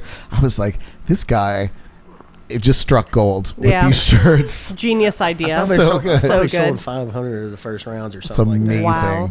That's amazing. awesome. Yeah. Well, you guys keep buying those shirts. Keep buying those shirts. Johnny Depp's music will be on every platform streaming very soon, and we'll get some physical CDs coming up again. Yeah, Yeah, Awesome. definitely, 100%. very cool. I'm working on the new stuff, so we're going on a new album. New record coming soon. You heard it here first on There you Jams and go. Cocktails, you guys. Hopefully the end of this year. I'm hoping. All right. Well, I guess I'll get to my shameless Oh, I plugs. have a shameless plug. Oh, but Jordan. But after you, because Oh, I have to no. go grab a prop. Okay. Just see the visual aid. Okay, Jordan herself has her own shameless plug. Well, you guys, as always, please subscribe to the Brad Brock Music YouTube channel. It's where all of these podcasts go to live in glorious HD once they're done here on Facebook. So when you go to rewatch the podcast tomorrow on YouTube, be sure to smash that subscribe button, please. Very important. Also, please be sure to support musicians that are live streaming for their life right now. Tip if you can, but always share the video and post or start a watch party. The more people that tune into those streams, the more exposure for those artists to potential tips. So that is incredibly important. I'm going to start doing that myself. I'm sorry I haven't so far. No, it's totally fine, and it's just something that maybe people don't think about. But if you share that and 5 of your friends join in to watch that thing, one of those 5 friends might have a 5 spot to throw in. So it just, it's almost like a pyramid scheme, but much more wholesome effects. Yeah, not at all like a pyramid. Right.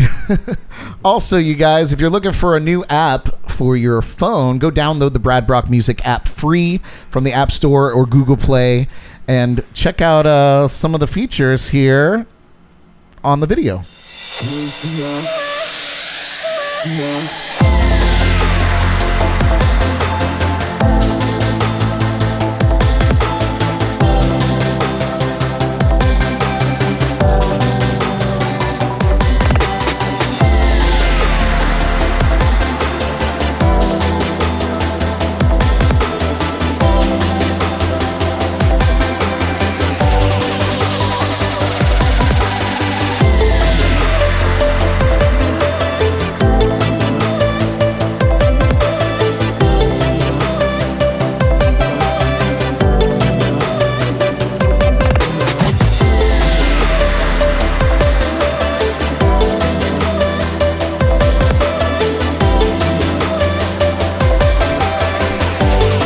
Cool, Brad. Download today.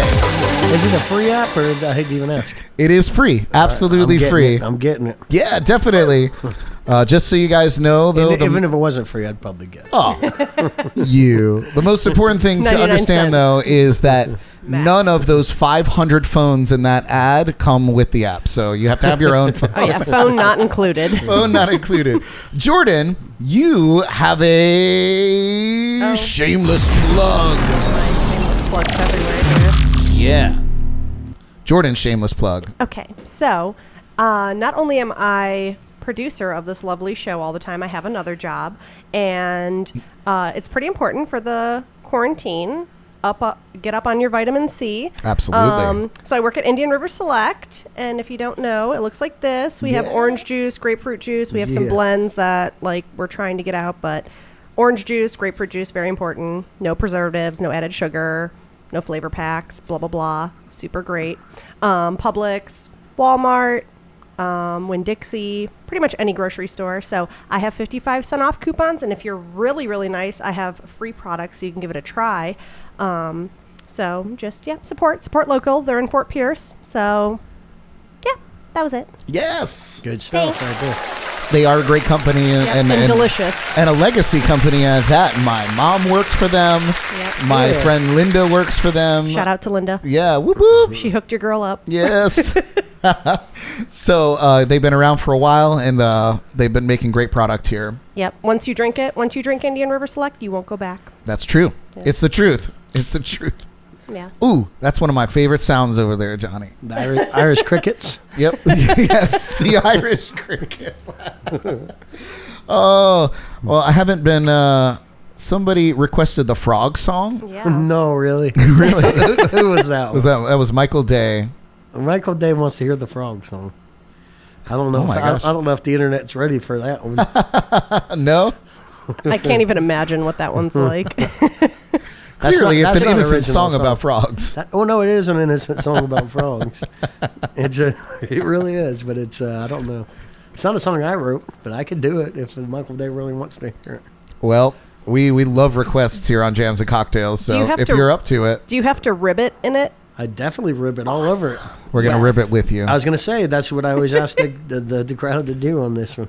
We're doing it. We're Cheers. in. We're in. All right, we'll do it. All right, here you go, Michael. I embarrass myself in front of people in person. I might as well do it on the internet now. So. Why not? We are on the interwebs. Well, this is a sing-along song. I probably don't need quite as much reverb on this one. All right. Thank you. Well, it's a sing-along song. This is an old Florida cracker lullaby. So all the old-timers around here in Florida used to sing this one to their kids to go to sleep. And it's called Grandpa Frog. Grandpa Frog. And it is a sing-along, so I want you to sing along at home. You don't have to know any words. All you got to do is sound like a frog when it's time, because no frog sings alone. Is that right, Brad? That is correct. No frog sings alone. I should know. I hear them outside my bedroom window often. We're Floridians. We should. It's a lullaby for all of us. I love it. I love it. This one, it's a sing-along song. You got to sound like a frog. It's easier for the Frenchmen. I don't know if it's getting shared in France, but it's easier for them over there.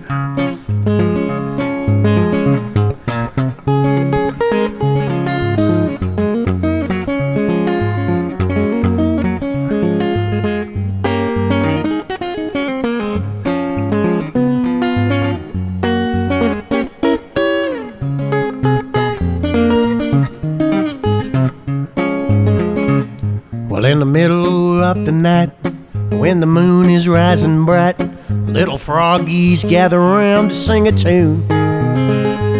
Grandpa Frog sings so low, the little froggies love him so. All night long he serenades the yellow moon.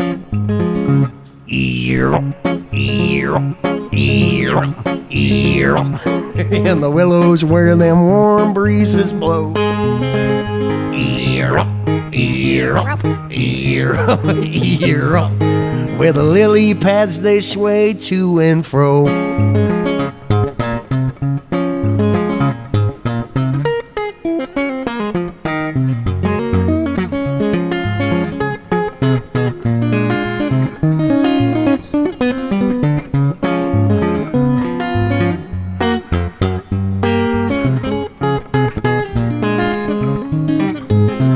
Bamonte, buddy. Well, in that sunny summer's day, all the little froggies play, and they're diving from the banks of the stream. When suppers they've been fed, they must hurry off to bed. They can hear Grandpa Froggy in their dreams. Ear-up, ear-up, ear-up, ear-up, in the willows where them warm breezes blow. Ear-up, ear-up, ear-up, ear-up, where the lily pads they sway to and fro. But Grandpa Froggy better watch his step. Grandma Froggy is getting mad, and she's tired of croaking at him. Come to bed. And if he doesn't mind her soon, she's gonna grab her willow broom and she'll smack Grandpa Froggy on the head. Ear up, ear up, ear up, ear. Well, Grandma Froggy, here she comes and she's hopping mad. Ear up, ear up, ear up, ear up. Well, Grandpa Froggy jumped beneath his lily pad. Grandpa Froggy for Michael Day. Thank you for the request. Thank you, Mike. Oh. And yeah, tell Michaela to go to bed.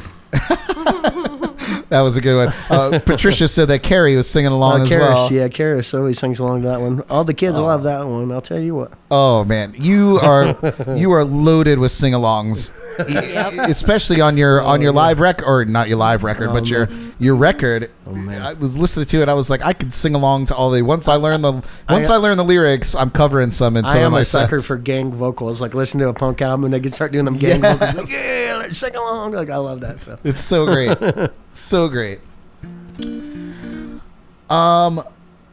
Let's see where we at here in time. We got some time. I don't even know where my mouse is. I got so many screens here. Yeah. I'm still trying to figure it out. We got a few minutes before we get to midweek motivation. You got another song you want to play? Yeah, if you want me to.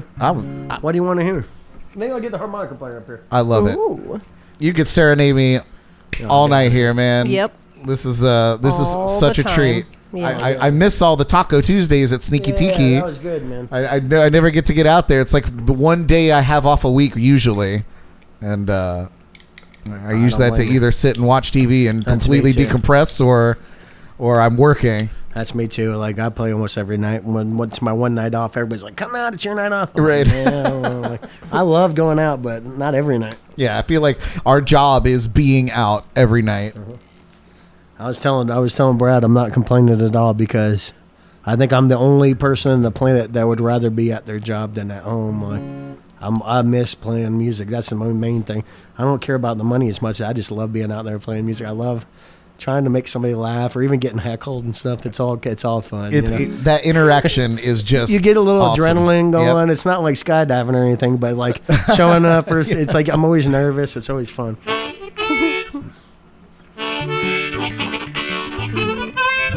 Trying to back off the mic on my heart.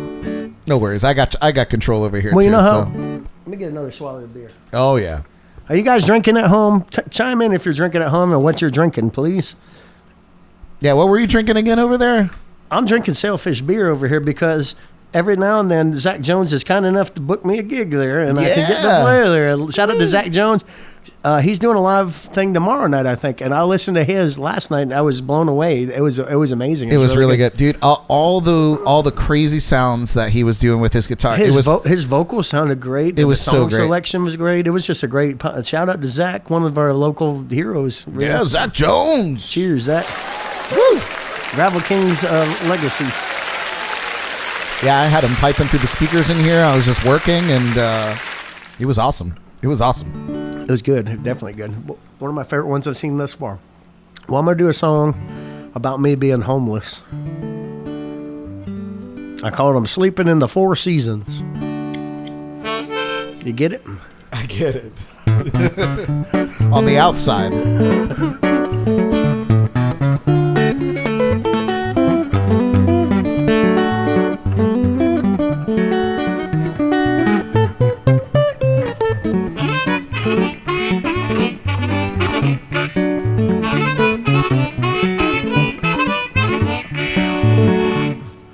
don't make my bed up anymore. I got no woman nagging, throw my towels on the floor.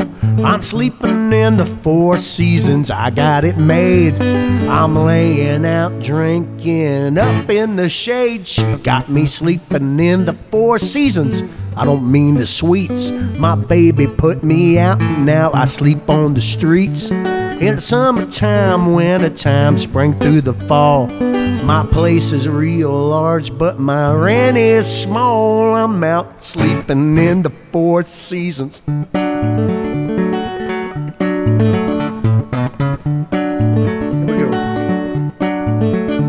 Well, I always make sure I got a place with a view.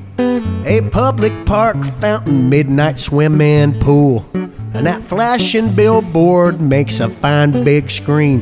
Got a king-size mattress if the grass is green. And there's no checkout time, so I just keep on sleeping. A county park worker is my housekeeping. And I won't sleep too late, I'll get a wake-up call from a nightstick a-tapping from Johnny Law. She got me sleeping in the Four Seasons, I don't mean the suites. My baby kicked me out and now I sleep on the streets. In the summertime, wintertime, spring through the fall. My place is real large, but my rent is small. I'm out sleeping in the Four Seasons.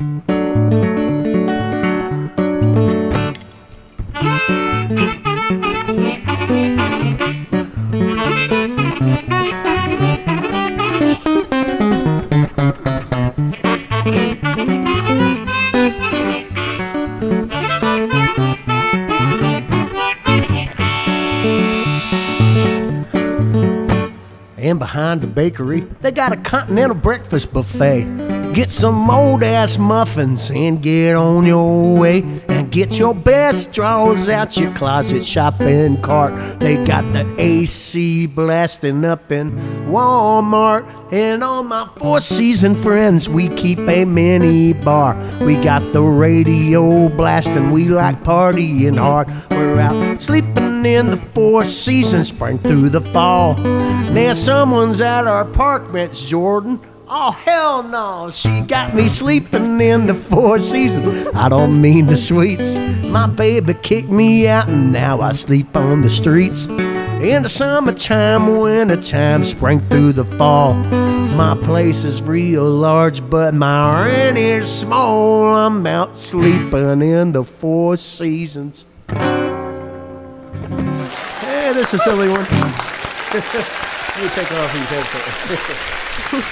Yeah, you got a lot going on over there. I have to know, though. Where did the inspiration for that song come from? Oh, man. I'll tell you what. That's the true story. I don't know. It was somewhere along the lines. I thought it would be funny. The sleeping in the Four Seasons. Somebody said, I was like, that'd be funny if you were homeless and you said you're sleeping in the Four Seasons. Right. And that's 100%. I didn't hear it from anybody else. And then somehow, I remember exactly where it was. We were at Original Tiki. My brother and I were playing the Original Tiki in Fort Pierce, and we were set up like an hour earlier, like 40 minutes earlier. I went down the dock, and I was looking at all the fish, and I was like, okay, that'd be a funny song. And I just thought about, this is all I thought about is like the parallels to being in a nice hotel and being homeless. I'm like, okay, but your mini bar would be in your backpack, and your closet would be a cart, and like your bed would be grass, like, and then I just kind of, your big screen TV would be the billboard. Like I just kind of just went with it, and I love it. That's one of my more requested songs. So. It's great. Yeah, it definitely, awesome. It's definitely a fun light in the whole thing. But I always like self-defecating humor, but self-defecating. Sounds like a bad Mexican food night. Too funny. Let's see. Looking back through the comments here.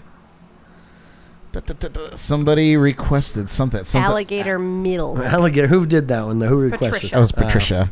I love you, Patricia. That's not my song. Do you really want me to? I'd rather do Gator Tail than one of them other ones. Well, I'm going to let you think about it. We are up at 9:30, which is time for I'm excited. Tony Espinosa's message awesome. of the week here. My favorite part of the week. Let me get it queued up here. Ladies and gentlemen, get your pens and pads out. Take some notes. You got it finally. I do. This is finally. I messed it up Thank you for ruining my stride. I'm sorry. But I'm dunch. You guys take some notes. This is a good one. Good one today. And I watched it myself and I realized that I needed to kind of change especially during what we're going through now, that your attitude is kind of everything. So I guess we'll talk about it after you see it. So here we go. Tony Espinosa's Midweek Motivation.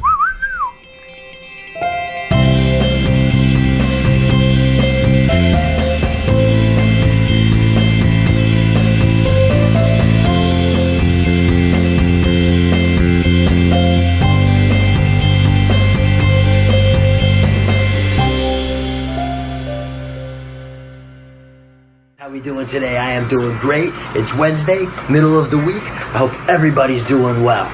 I want to talk about an acronym for success to set yourself up. It's called REAL success. REAL. R, relationships. Build strong and lasting relationships. E, equipping. Equipping others with knowledge and adding value to them. Every highly successful person equips his people. A, attitude. Having an attitude to overcome setbacks. Everyone could have a good attitude when they win the lottery. Everyone could have a good attitude when things are going well. But you have to have a good attitude when things aren't going so well to overcome adversity when things aren't going good for you or your team. And L, leadership. Everything rises and falls on leadership. So you must lead your team towards success. Relationships, equipping, attitude, and leadership. Master that acronym, make it a part of your life, and you'll see things start to change in your favor. Have a great day. I'll see you tomorrow. God bless. Yes, Tony. Absolutely. Thanks for that message, Tony. As always, if you are seeking ways to improve your life, reach out to Tony, TonyEspinosaLeadership.com, Tony Espinosa Leadership on Facebook. Reach out to him. He'll get you over that hurdle and get you guys where you need to be. That was a great message because relationships, I always stress that. Relationships is the most important thing, at least to me, and clearly should be to most people. It's the most important thing. I've spent a lifetime building my relationships with my friends and my family and business partners and fellow musicians. It's incredibly important to have that network when things aren't going, super smooth. Equipping your people with the knowledge and the abilities to do their jobs. If those of you who are owning businesses and things like that, making sure that your team is equipped to do that. Obviously, super important in your attitude. For me, that stood out the most here because I've been kind of in a funk the last couple of days, Attitude's always the most important. And I saw that message today. You got enough people freaking out and being. You always got to overcome and to be the bigger person in a way. You know what I mean, and that'll kind of reflect on your whole staff and everybody, just the people around you. Sure. If you're freaking out, you're probably going to freak out the people around. I mean, just in anything in life, or if you're working hard, the people around you are going to try to work hard. Right. In general, attitude. And attitude is such a huge thing. And as I was mentioning, my attitude has been kind of in a funk recently. And I saw Tony's message today, and I was like, I need to change that around. Like, this is, it's a rough time for everybody, and we're all kind of in the same boat. So, but sulking like Jordan has seen me do the last few days, is really not going to do much. So I'm excited to be here with you guys on the Jams and Cocktails podcast, doing what we do. And of course, the last part of that success setup is leadership. And that's important for all of you, especially those of you that are the head of your family. You got to, especially in a time like this, just trying to make it relevant to what we're going through currently. You got to lead your family out of this to the other side. So stomping your feet or putting your head in the sand. Right, Rob Perkins. Rob Perkins, he says two things you have total control over is attitude and effort. And that is absolutely accurate. Thank you for that. Rob's a pillar of our community too. I'll tell you that much. Yeah. If you don't know him, you'd be proud to know him. Awesome. Well, Rob, thank you for tuning in. And thank you for sharing as well. All right. So where are we at here? Yep. Christine says keeping those relationships strong now is so important. Absolutely. Absolutely. Patricia said Jailhouse Buck. I can do that one. Yeah? All right. There's a lot of words on that one now. Oh, man. This might be the first song I ever finished writing. Like, I was always in crappy bands and, like, helping write songs that we finished together. This might be the first song I ever wrote all the way through, which it doesn't say much about myself. Well, that's all right. I can't wait to hear it. Every single word. I'm listening to every last word. Yep. This is when I'm like, I love Tom T. Hall and some of these old country guys that just did talking songs, so they're talking. It's kind of one of them. Love it. A lot of lyrics on this one. Let's see if I can even remember how to do all the words. This one's about making your own alcohol. Brad, you ever try to make your own rum? I have friends for that. You leave it to Code Rum? I leave it to Code Rum. They make their rum. what. I'll just drink it. I've never had a Code Rum. We might have to. We might have We're to get gonna a shot change that. together. Yeah. We might have to do it on the podcast so we can shout out to them. Yeah. Are you on it? Yep. Jordan's on. She's already taking the earbuds out. She's on it. Jordan, are you joining us? Yes, sir. Oh, there we go. What are you gonna make? I don't know if we have. I don't know if we have the. Even if it's a splash, just a splash to get my throat wet. Let's do the key lime. This one's called Jam. This is about making your own alcohol, though. This song and This one goes out to you, Johnny Ringo. my mom used to make fox grape wine. So when we were little kids, we grew up on Martin Grade. We'd go and pick buckets of fox grapes, and they're very bitter to eat. They had a lot of seeds, but people out there used to make wine out of it. One of our neighbors taught my parents how to make wine out of it. Awesome. And they would have it, and every now and then they would give me a little sip, but I didn't really get to drink much of it. But thank God, because I'm already enough of an alcoholic, and I'm glad I didn't start me that young. Join the club. But anyway, I won't tell you how I wrote this song, but there is a story behind how I wrote the song. But this one's about making your own alcohol while incarcerated. Up north, they call it drinking hooch. Other people up north, other places up north, they call it drinking Pruno. I don't know why they call it Pruno, though. But down here in Florida, you can Google it. We call it Buck, B-U-C-K. So if you get locked up tonight in Rock Road, 33rd, Gun Club Road, wherever you may be tonight, and you want to have a drink, you ask them where the Buck is, B-U-C-K. I don't need no reverb on this one. There's too many words. Well, in the beginning, this store of mine, just a country boy living in the scrub pine, had it in mind to toe the family line, alcohol run in, so fast we were flying. Well, my papa stilled that Florida moonshine, my mama made gallons of muscadine wine, baby's picking off the fox grapevine, siphon hose line when we were crying, alcohol making learn to love the labor, learn to brew beer from our nearest neighbor, in a few short years he become my savior, when I was locked up, not in the law's favor. I made a jailhouse buck, old jailhouse buck. It sure don't go down easy, y'all, but it's good if you're locked up. You drink a jailhouse buck, old jailhouse buck. Come listen a little closer, teach you how to make a jailhouse buck. Well, the cops told me to stop, but I wouldn't hear it. Like my old pop kept stealing my spirit. Told the law it's just in my rearing. Ain't scared of y'all, I'm only God-fearing. So I got stuck behind the county walls. Walking the floor while the time just crawls. Still never felt I broke any laws, but I miss my mom pawning that old alcohol. So by week 2 and I started brewing, and I didn't give a darn about what I was doing. Getting shook down and more time accruing. Felt like my whole life was already ruined. From batch to batch, the ingredients varied. I got a kitchen job, the rest from commissary. Tell you boys, it ain't a toy for to wear. Scrap at a time is all you could carry. Sugar packets, orange rinds, and old apple cores. Old potato skins, tomato scraps galore. Someplace warm to keep it all stored in. But don't look now, 'cause here comes the warden, and the last ingredient sure ain't the least. A honey bun piece to provide the yeast. Rest is just praying for my release. Release this old buck and put my mind at ease. An old buck, old jailhouse buck. When you're locked up in old Florida, but you're trying to get bucked up, you drink a jailhouse buck, old jailhouse buck. You have my back out in the yard, and I'll fill you up a cup.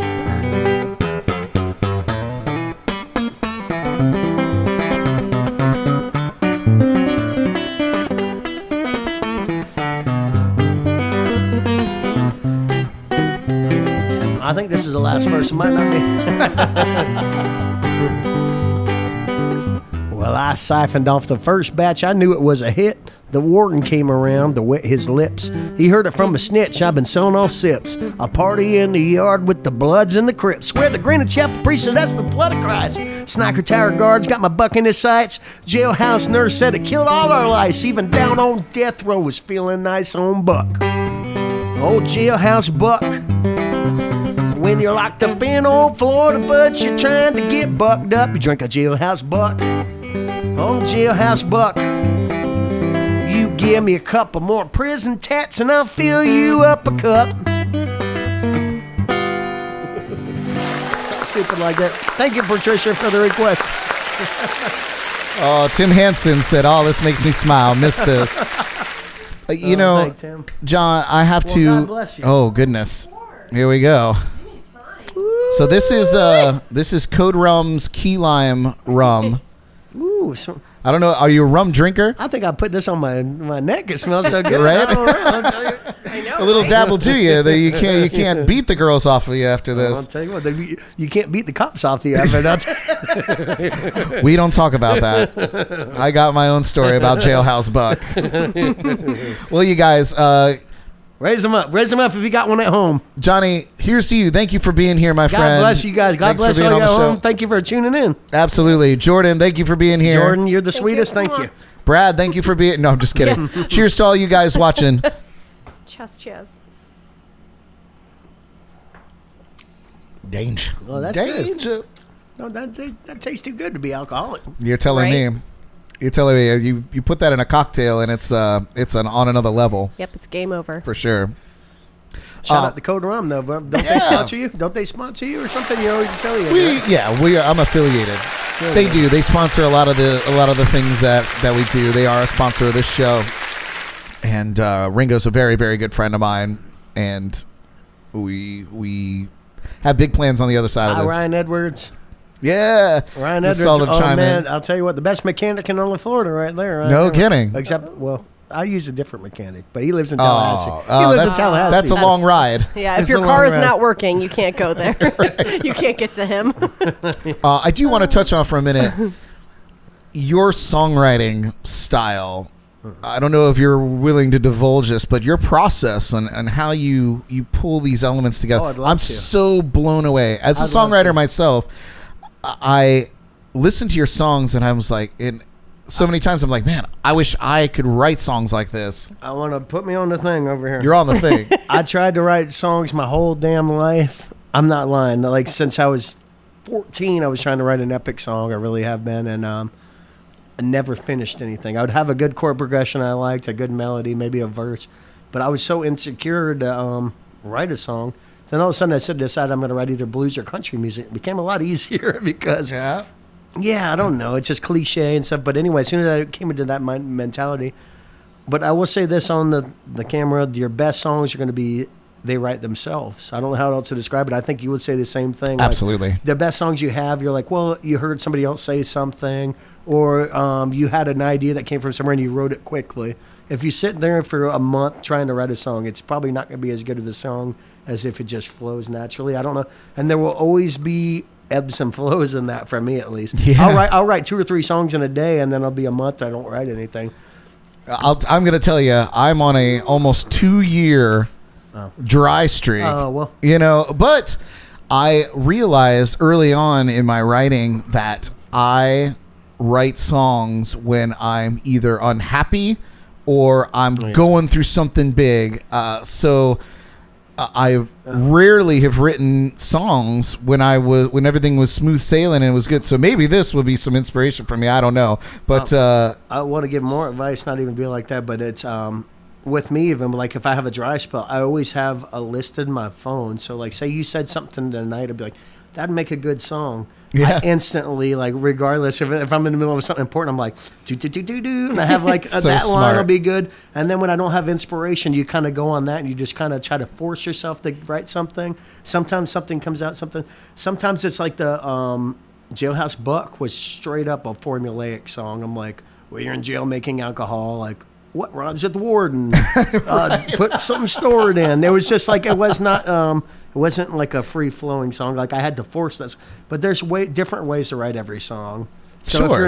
if you're not being inspired by something, you still got to kind of try to force yourself into writing just to keep you fresh, I guess. I don't know. Yeah, I've talked to other songwriters who say that they force themselves, they give themselves 30 minutes every single day and they write something, even if it's complete trash. The best way just to do it, to keep your brain in that process of putting those songs together. I do not do that, but figure out what works best for you when you did write your song. Like to me, by far the best time for me to write a song, I don't know why, is like before the sun comes up. Like I wake up early one morning at 5 a.m. I like maybe smoke a little joint or something.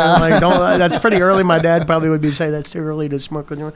But and then you're like, I'll write like 10 songs that morning. You know what I mean? yeah, But if you wait all day long, I don't know, your brain kind of gets tired from like, I don't know, during the early mornings or late nights, I seem to be more creative. I don't know. I agree, because when I get up in the day, like if I'm not preparing for shows like this or doing my graphic gig on the side, I'm trying to decompress and not think of anything, you know. I would love to give advice. I don't even know why I want to give advice. I'm not one of those guys, but I want to give No, advice. I love it. You have to, everywhere you are, even if you're watching a fucking episode of Friends or something, whatever garbage.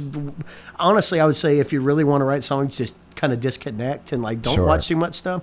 But you try to find inspiration in everything. Like whether that guy said something that rhymed or whatever, like you have to find it, or is an emotion that somebody's feeling. Like you have to find inspiration from everything around you. You really do. Like, I don't even know how to, but I would say disconnecting is a good thing too. Like trying to, because the more you watch other people's art and stuff, I think the more your art gets maybe diluted or something, or the less original ideas you might have. Like, I don't know. Like, Yeah, the best time for songwriting for me was when we were talking earlier, when I was doing cruise ships and literally just out. yeah. Complete, you know, me too. limited internet, no TV, just out with Me too. people that I've never met before, or new people that I've just met. I still don't have internet. Oh, I have internet on my phone, but I don't have a TV or a computer, and I feel Well, like no wonder you're an incredible songwriter. Look at Well, you. if I watch TV all the time, I'd be even fatter, and I'm a fat guy, folks. No, you're a beautiful man. You're a beautiful man. Beautiful. I don't know. And it's not because I don't like TV. I'm not trying to be one of those guys either with TV, but I'm trying to write more songs. That's what I want to do, and I don't know. I mean, and TV's good. I've watched episodes of Bonanza and written songs. Like straight up, Amazing. like somebody will say something like, "Oh, that'd make a good song." Like you could find inspiration from anybody. Like any conversation you have, somebody says something that rhymes, or something like somebody said something the other day. We did the best we could, and I'm like, that'd be a good song. We did the best we could, and like I don't really know. Like just any idea could make a good song. You That's know what I mean? that's such a great mindset. You know, Yeah. I have such a hard I have such a hard time wrapping my head around that. But you're so in tune. I'm not in tune. I think I'm so out of tune that I don't give a fuck. Maybe Like, so. I don't- Maybe that's I don't- the I don't- case. Like this song, I wrote a song about your husband. I'm like, I think most people were like, that song's just the dumbest idea for a song. I'm like, I'm writing it anyway. Like whatever. Like, I don't know. But I'm not saying I'm a good songwriter either, folks. I do No. like to write though. But lately I've been in a little dry spell myself. But I still work on my ideas. Like I can go through my phone right now. I must have 100 ideas for a song. So like I'll wake up and like try to work on those ideas. Sometimes I don't get anywhere, and I'll be there for a week not getting anywhere. But then maybe one morning you finish a song and you're like, well, I got a new song, and that's great. It's You know what I awesome. I mean, one of the devices I use is I've kept a running journal since 2005. Yeah. So young Brad was a complete psychopath, just a complete lunatic.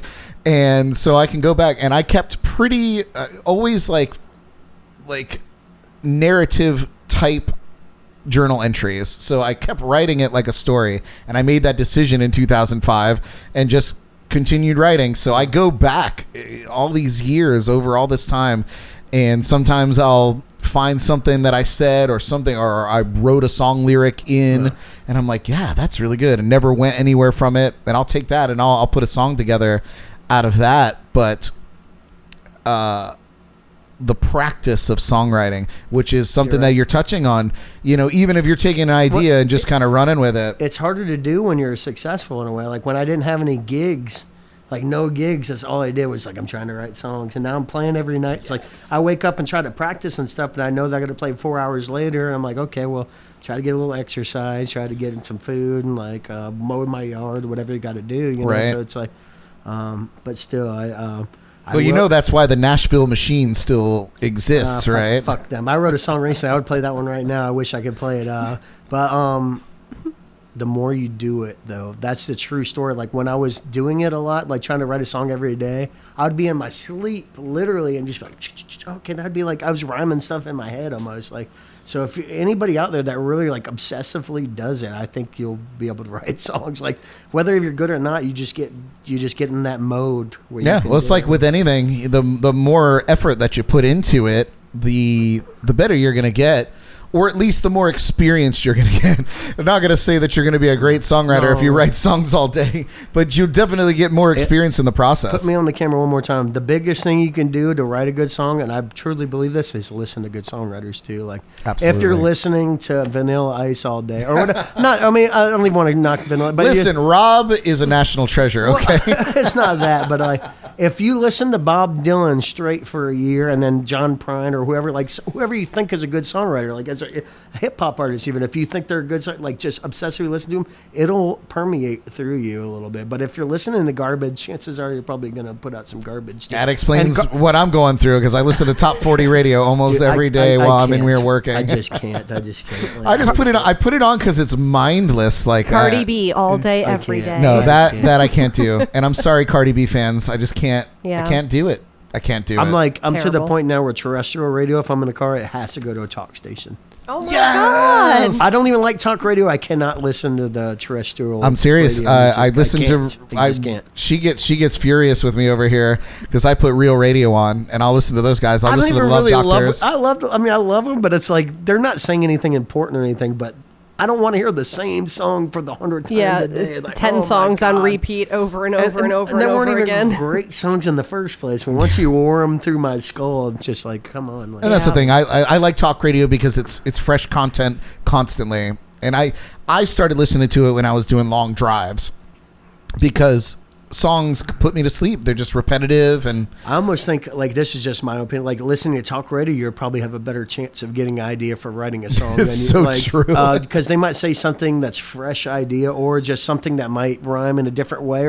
But if you listen to something that somebody else produced, it's a lot of it's kind of similar into, I don't know, it's like it's formulaic, and I don't know, they have their own formula what they want to put out there, and I think it's better to think outside the box sometimes. Yeah. So that's just my. Don't put me in a box. Let's see. Have you been reading the comments? I don't know. Do I have your screen over there? Is there anybody No, still left up and out there? like that. Oh yeah, they're out there. They're out there. We got an army here. An army. I love it. Let's go and get some beer from the store. No kidding. I do want to touch on you guys. Thank you so much for tuning in. We know that you're out there. Some of you, most of you, many of you maybe are displaced currently from your jobs. We are here as entertainers to continue to entertain you. And the obviously the most accessible facet is through live streaming here on Facebook. So we're here tonight. We're here with Johnny Debt on the Jams and Cocktails. I encourage you please to go and join the Jams and Cocktails live podcast group on Facebook. I would love for you to be a member and see the shows that we have upcoming. But please also, if you go to my personal Facebook page or my Brad Brock music page, I will be sharing everybody's Thank you, Tim. everybody's live streams that I see come across my face while I'm on the internet. I will absolutely share all of these things and make sure that you all have access to live music while we're all going through this. Be sure to please support those artists that are out there doing their thing. If you cannot tip them, share that stream. I mentioned this earlier, but I can't mention it enough. It's so important. Share their streams. Even if you're not even going to watch, if you tune in for 1 second, share the stream on your timeline. There might be somebody in your friends list that might enjoy what they're doing and throw them a buck or two. So very, very important. That's my little rant. But it's true. We are here to continue to entertain you, even if we're not in the bars. on the flip side of that, be sure that you are supporting those businesses. If you are ordering takeout, if you are ordering delivery, order from your local places like the Sneaky Tiki in downtown Stewart. That'd be me. If you're going to try to donate money to me, if you're in the Stewart area, instead of throwing me $5, go and throw them $5 for some food that you can eat. Absolutely. That'd be a better thing for because me. Honestly, at the end of the day, when this is all said and done, we have to go back to these places to go back to work. We hope to go back to we hope. We absolutely hope. We don't have to. We hope. Yeah. We hope to go back to these places. We're going to be the first people that when they get on their feet, I feel like most of them are going to be getting their employees up and running, which rightfully so. So we'll be the last in line, I'm imagining. So absolutely. Yeah. Rob Turrell just joined from Hop Life Brewing. Rob, thanks for tuning in. Hop Life Brewing in Port St. Lucie. They are doing curbside takeaway for your favorite local beers. Firehog is my favorite from there. Do you have a favorite over there, John? Oh man, I love every damn Hop Life. I do the No Viz when I'm there, but they got so many. This is a good one. You know, I love their pale ale, but they did away with their pale ale, but they'll bring it back, I'm sure. Rob, pale ale, man, we need it. They said nobody ordered it, but I was like, I ordered it. But I still like the No Viz. I love their Blood Orange IPAs are good ones. Yeah, that is a really good one. Yep. Firehog is my favorite. They put it in cans, and I'm so stoked. I might actually show up tomorrow and get some Firehog. I'm not a big coffee porter or whatever, but they do a coffee porter or one of them things there too that Patricia always gets, and it's delicious. Yeah, I do. To me, that's like a dessert beer. So I like have one after a meal, and that's it for me. I'm a fat guy. I don't really drink too much whiskey and stuff, but I like drinking those IPAs. I'll drink like 6 IPAs. No kidding. So I'm like a one and done IPA guy. Oh man, I'm a big fat guy. So. And the Mother Pucker, is that the one there? Yeah, Mother Pucker. That one was. That's a good one. Yeah. Rob, we love you. Bartenders in the planet there. Too. Seriously, I've never seen a mean person work at that place. No. I know. You know what's really funny is Anthony. Do you know Anthony that works there? Maybe. I think he's the only guy that works behind the bar. So it must be. I was going to say, is that the only guy that works? He's so good looking it hurts you to look at his face. Wasn't he somebody's husband there or something? I believe that he is dating Kinsey. Yeah, Kinsey. Kinsey's a sweet Kinsey. Funny story. So I played a show there, and at the end of the show, I'm cleaning up. She was online earlier. I saw. She was. Yeah, she chimed in saying, they have the curbside. Yeah, they have the curbside. And new beers coming out. Love it. Later this week. So Anthony, after one of my shows there, he comes to me and he says, "Hey, do you remember a guy named Jeff Rose?" And I was like, that name sounds familiar. He was like, he used to run karaoke at a bar called Roosters in Port St. Lucie here. And I was like, oh my God. I was like, yeah, of course. Now, I don't know. I'll give you some background. Roosters was, you know where the Caribbean Cafe is here in Port St. Lucie, right off of Bay Shore and Port St. Lucie Boulevard in that plaza. Okay. It's like nothing now, but it used to in the corner. Right where you're talking about there. Their car wash is just anyway. I think there's like there's a Winn-Dixie in the Winn-Dixie Plaza. Okay, so it's further down than I thought it was. Yeah, okay. Bay Shore and Port St. Lucie Boulevard. So anyway, a million years ago, it used to be called Roosters. Question: is that like north, like White City area, or is that no, towards the Turnpike? Right at the Turnpike here in Port St. Lucie. Gotcha. Okay. Yeah. So, when I was younger, like at 14 or so, maybe even younger than that, my parents used to bring me there to sing karaoke. It was like a sports bar. They used to bring me there to sing karaoke. I sang Garth Brooks songs because he was my idol. I sang, all the time. So Jeff Rose was the karaoke DJ, and he kind of pushed me into other artists, into other genres. He was like, you can sing, like, why don't you try this? And I did, and I was like, oh, this is really fun. I wanted to be Garth Brooks. You don't understand. Yeah. The whole 9 yards. He had the outfits. I had the outfits. I had the whole 9 yards. I had some of them old Garth shirts. Right. Can you sing some Garth? Living on my roots. Yeah. Hey, I do some Garth. I got to. That turquoise shirt in some of those photos are not too far off. Ooh, yeah. So here, Anthony's asking me about this. I tell him, yeah, of course I remember your dad. I just ruined the whole story. Oh, you did. I remember Jeff Rose. Jeff Rose is Anthony's father, right? So now I'm seeing this man, right, that's been pouring my beers all night. I was a child who looked up to his father because I thought he was the karaoke god. He Yeah. came over to our house for Super Bowls. Well, that's like cool we, still. he I was look at friends some with of my my bachelors. parents, and he was like, yeah, he's like, I told my dad that you were playing here, and he said, make sure that you tell him that we said hi. And I almost cried in front of this man because the impact that his father had on my life, my coming out and singing and performing in front of people, was he probably is the reason that I'm anywhere near where I am today. So Anthony Rose from Hop Life Brewing, go and see him when all this is over. Go and tip him, because I probably wouldn't be sitting here in this chair behind this awesome brick wall, or in front of this awesome brick wall, if it wasn't for his father. So to the Roses. Get them roses.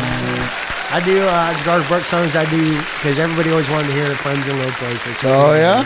But then I do. I always do. Do you remember this one, Wild Horses? Oh, one of that's my a good favorites. One. Yeah. You gonna do it? You want me to do that? I want you to do it. It's funny on podcasts. Of all the songs that I've written and play, like this is like a total one I never play. I love it, man.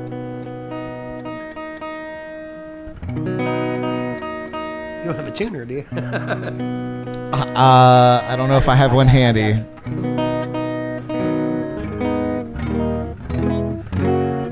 Let's try it.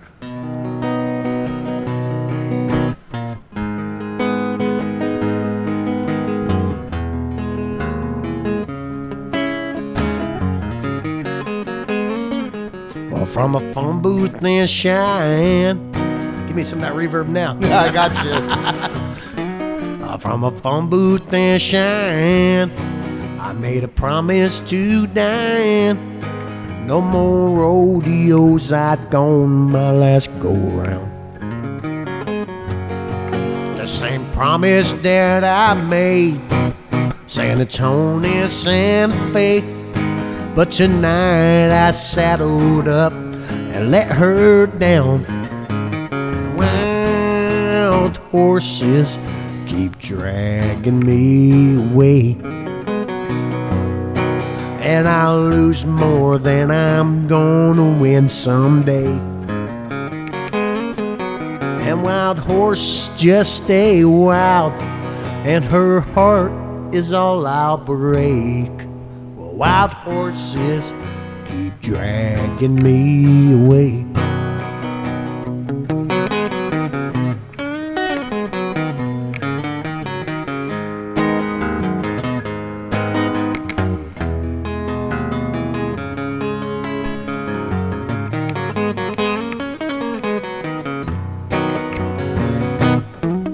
Watch me drive around her block. I'm getting courage up to stop and make her one more promise I can't keep. And I love this rodeo. Guess I should let her go before I hurt her more than she loves me. But wild horses keep dragging me away, and I'll lose more than I'm gonna win someday. And wild horses just stay wild, her heart is all I'll break. And wild horses keep dragging me away, and wild horses dragging me away. Hey, one I never play. Oh my gosh. I only know 2 Garth Brooks songs. That's one I don't play too much. That is, dude. I just always liked that song. I thought it was a good song. It's such a to hear that version of that song. Oh, get out of here! That was not a good take. That was not a good take of it. That's a song I've heard 8 million times. Like, I'm a huge Garth Brooks fan, and I'm interrupting again. Did you see him in Vegas? Did you no, he's been long gone since shit. I do have that DVD. Don't get me fucked up. And in fact, it's really funny actually. I was cruising. I was working on a cruise ship, and I met this couple from Germany. I'm still friends with them on Facebook today. This is many years ago now. And they came up and they realized that I could pretty much play any Garth Brooks song ever written. So they are huge Garth Brooks fans. They travel the world to go see his shows. And so at the very end of the cruise, they came up and they said, hey, we bought this live in Vegas at the Wynn DVD. It's not compatible to our DVD player at home because I guess it's a different format in different countries. We'd like you to have it. So I have it still. And it's such a great concert. You know, he comes out and he does this whole thing. It's just him on guitar. Really, singing songs. Really, he doesn't have a band out there for that. Not for that. He's a great damn singer. But I'll say this, man. I remember when I don't remember, it was like Fox or something put him on like 1990. Oh, whenever my God. remember that Way he's like back in the flying day. in through Peter. He's like flying in like Peter and Pan and like Yes. That was when I started liking Garth Brooks. Dude, he was I must have been 8 years old. I'm like, this guy. Same. He's the absolute rock star of country music, and you know he's a good singer and a good songwriter from what I gather. I don't know if he wrote a lot of his songs, but he wrote some of them. He wrote quite a bit, and he wrote quite a bit of songs before he became anybody. He wrote songs for George Strait and guys like that were kind of predecessors of him. I love George, man. And so yeah, Garth, you know, and he was a demo singer, and you know, it's because I always thought Garth Brooks was Garth Brooks. He was a legend. You know, it's like the Beatles almost of country music, 90s country music, right? Just humongous, like nobody. But the one time I remember knowing that Garth Brooks was he was on like I can't even remember what show. It was like Oprah or some funny show. He's on there today, and it was during Christmas time. He did chestnuts roasting on an open fire, and he did it with his guitar. I'm like, this dude can sing. Like he was amazing. Like he did, literally, I remember the song "Chestnuts Roping on Those." He played with the guitar. I'm like, this guy is actually really good. You know, so that was the. I mean, my early childhood completely 100% influenced by Garth Brooks. And it was fun. It was fun to see him on the live stream he did just the other night. I was a Dwight Yoakam man myself. Yeah? I fucking love some Dwight Yoakam. I still love Dwight Yoakam too. He has some of the best tunes, and he did some of the best covers of Elvis tunes. The Suspicious Minds, Little Sister. I love Suspicious so Minds. good. Dwight Yoakam, that's a good And then you got Guitars, Cadillacs. Hillbilly Muse. That wasn't Elvis though, was it? That was somebody else. I think that did. Which one? Guitars, Cadillacs. Oh no, that was. I thought that was Dwight Yoakam. I don't know if that was a cover. I want to say that might have been a cover, but maybe not. But it wasn't an Elvis song. No, Elvis was. I think he just did Little Sister and like Johnny Horton or one of them old hillbilly guys that did that one. Streets Carl of Bakerfield. God, he had so many good ones. I do that one. 1,000 Miles from Nowhere. I always do Streets. Don't get me started. I do Streets of Jacksonville when I do. Yes. Got to keep it Florida. Got to keep it Florida. 100%. Every song I do, I switch it up like that. Yeah. So good. Well, you guys, I think we're winding down a little bit. Y'all get another drink at home. I think, yeah, no kidding. I'm going to need a drink here in a minute. I had a little cooler down here, and I think I drank it all. Do you guys want to try the Code Rum Cinnamon? Do you like Fireball? As long as Code Rum's involved, I'm down. Yeah. I'll tell you what. How do you feel about Fireball? I like it. Because it's usually everyone's go-to shot. He's like, I like it. Well, no, I'm saying if it's brown, drink it down. This is red. Yeah, it kind of is interesting, but it's better it's tasting. Red, drink it Round instead. No, Drink it instead. Songwriter at heart. There you go. While she's doing that, somebody requested some Gary Stewart. Jamie. Oh man, Jamie, you really want to make people sad tonight? I Are we closing down this? We'll do it at the very end. We'll do that Jamie song because it's a closing time song. Yeah. Yeah. All right. Well, Maybe I'll do a really quick one. I'll do a quick one before we do this one. It's like a minute long song. I love it. It's going to be a minute for me to run to the little girl's room or little boy's room. Sorry. This song's about having a bad boss. Oh, if you don't get back in time, I'll give them some zingers. I love it. I wrote a song about having a bad boss. I don't need too much reverb. Oh my God, that was the Garth Brooks reverb there. Well, I like Garth Brooks. I wrote a song about having a bad boss, and I play it at every gig, and I'm like, who here has a bad boss? And nobody does. It's amazing because every job I've ever had, I hated my boss. But sincerely, I wrote this song thinking that it was going to be a hit because everybody had a bad boss. And nobody. But Brad, this song is called "The Cream Rises to the Top," but so does the grease. Oh yes. What? Where did I use this? You know what? This was in your intro video that I just kind of spliced together. That But the lyrics are what makes. I know. I cut all the lyrics out except for the whoa at the end. We'll do it anyway. This is a quick one. Brad, you go and hit the big boy. I'm gonna hit the head. Y'all, everybody out there that's a friend of me, Ace of Spades. Oh no, Rob, I love you, but we're not doing Ace of Spades right now. But I'll say this: everybody out there that's my friend, please add this Brad Brock podcast for your own listening pleasure, because he's only having the best artists around, and he's a good dude. But I wrote this one. It's about having a bad boss, called "The Cream Rises to the Top, and so does the grease." And think about it. I might actually tomorrow get some cream and some olive oil and see which one rises to the top. We'll battle them out. I have a feeling it's going to be the grease that rises to the top.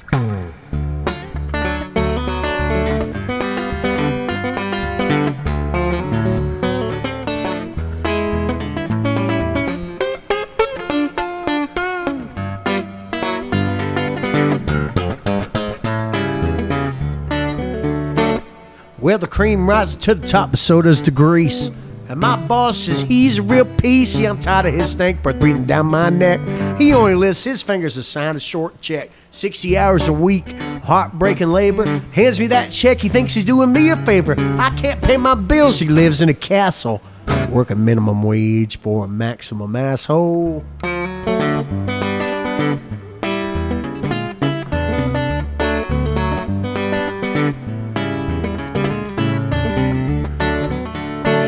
20 hours OT with no time and a half. Punching 2 minutes late, he was on my ass. One day I'm punching in just to punch him out. I know some of y'all know what I'm talking about, because the cream rises to the top, so does the grease.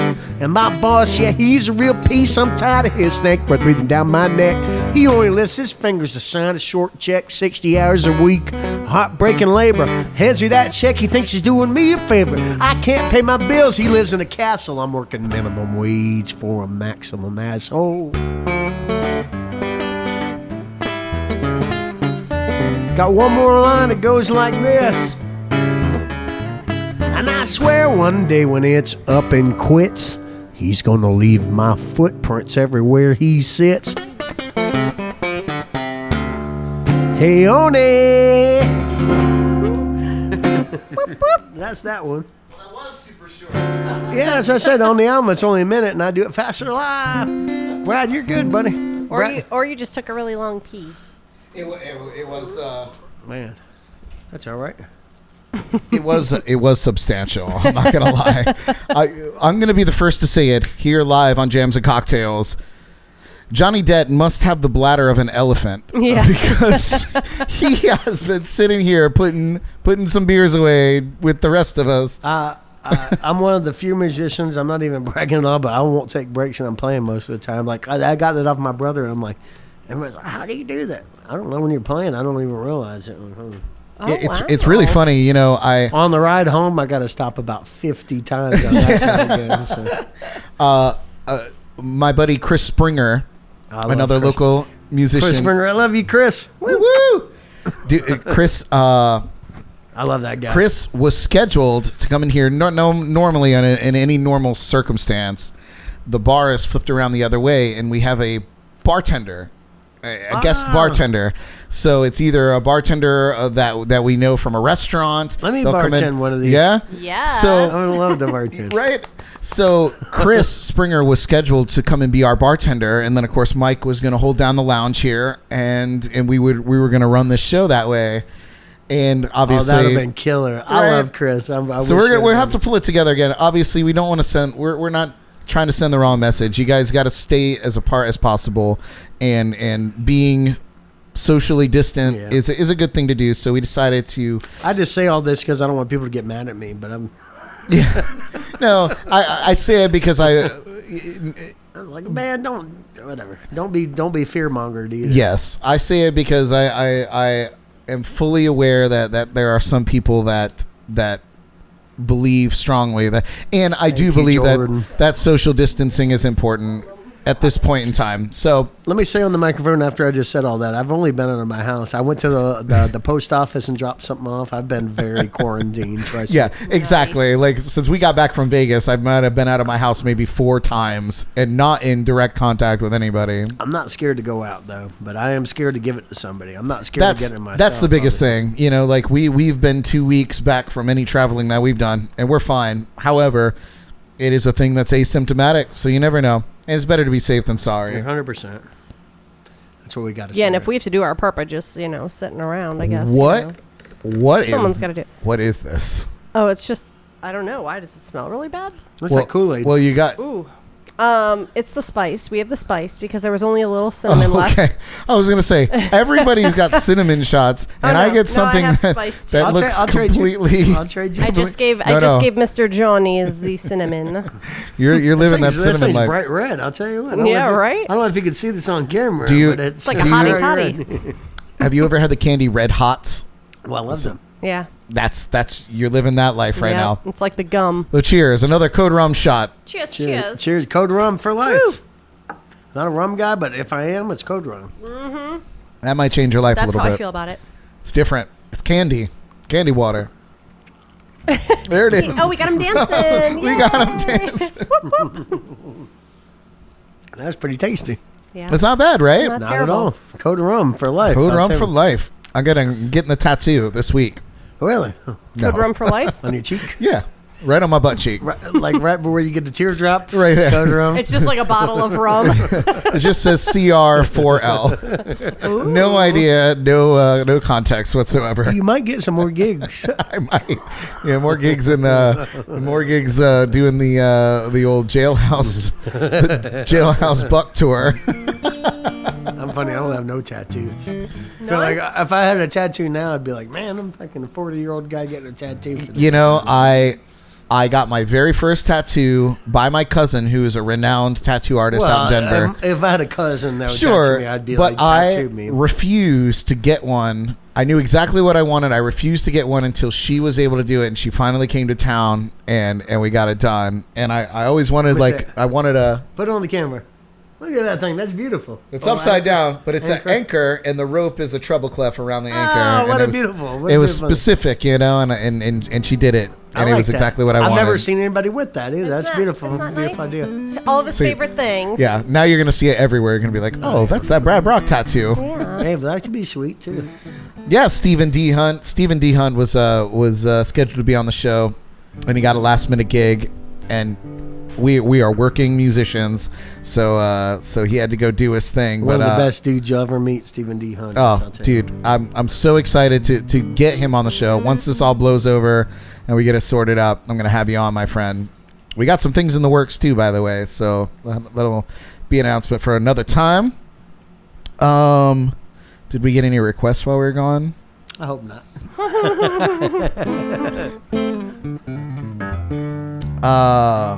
Oh, Gary Stewart was one. Oh, that's right. I That's told her right. I'd do that when I so was so we have a choice between doing to end with Gary Stewart or to end with the Fort Pierce National Anthem, which is something that we have not done yet. Is Rob Perkins still on there, the guy that requested it? Can you find out? Rob, are you out there? I don't know. I am Rob's out requesting there. it. I love Gary Stewart. He's a I'd local rather legend. do the Gary Stewart if we're doing one song, but if Rob's out there, Oh you no, we got request it. time. We got time. Want me to do both? We're not a secular or restricted by FCC by any. haven't We can played go it. all night. I haven't played a gig in it. Well, there was a secret gig I did, but I can't talk about it. But anyway, Heard that. Heard that. there was only one. It was Sunday, and I was very far away from everybody, and it really was.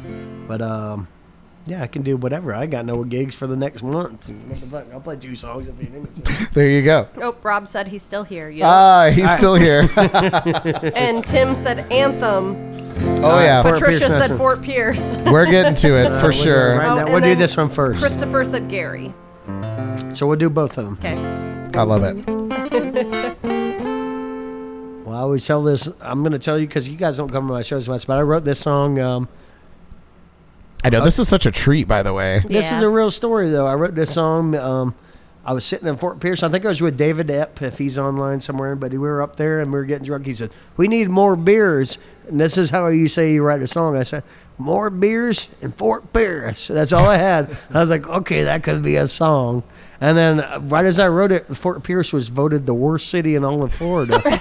And so I said, well, I'm gonna write a song about how much I love living in the worst city in all of Florida. That was my whole concept. I love it. I love it. This whole song is so great. It's so near and dear to my heart, too, by the way. And someone's got to be the worst.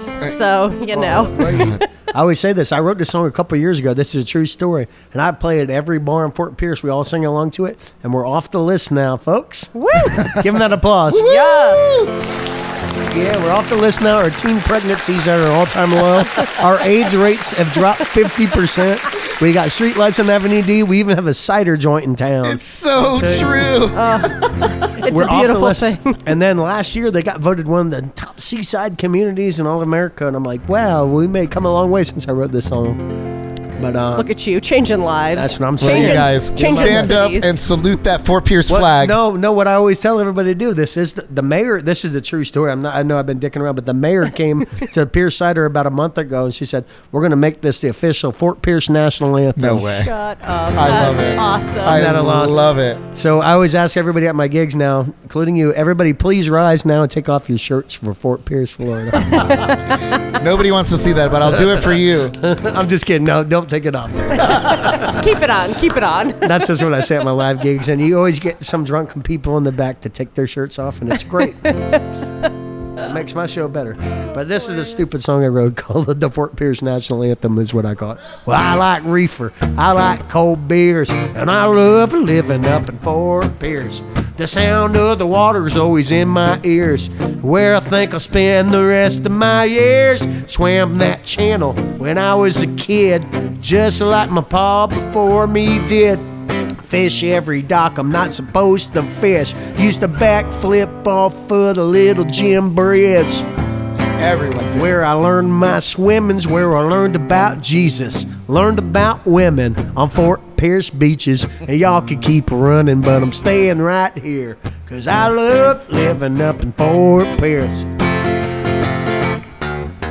It's after work, I'm a-hitting that town, getting drive-through drinks at the Jetty Lounge. But now I'm gonna shut that old bourgeois down, have a run to go when the last call sounds. The tide's coming in, heading to the inlet. My ride's in the truck, gonna catch the whole limit. Get so many fish, I put the sharks to tears. That's why I love living up in Fort Pierce. I like living in her sunshine. I got a good gal here, I'm liking she's mine. I like my reefer, I like more beers, and I love living up in Fort Pierce.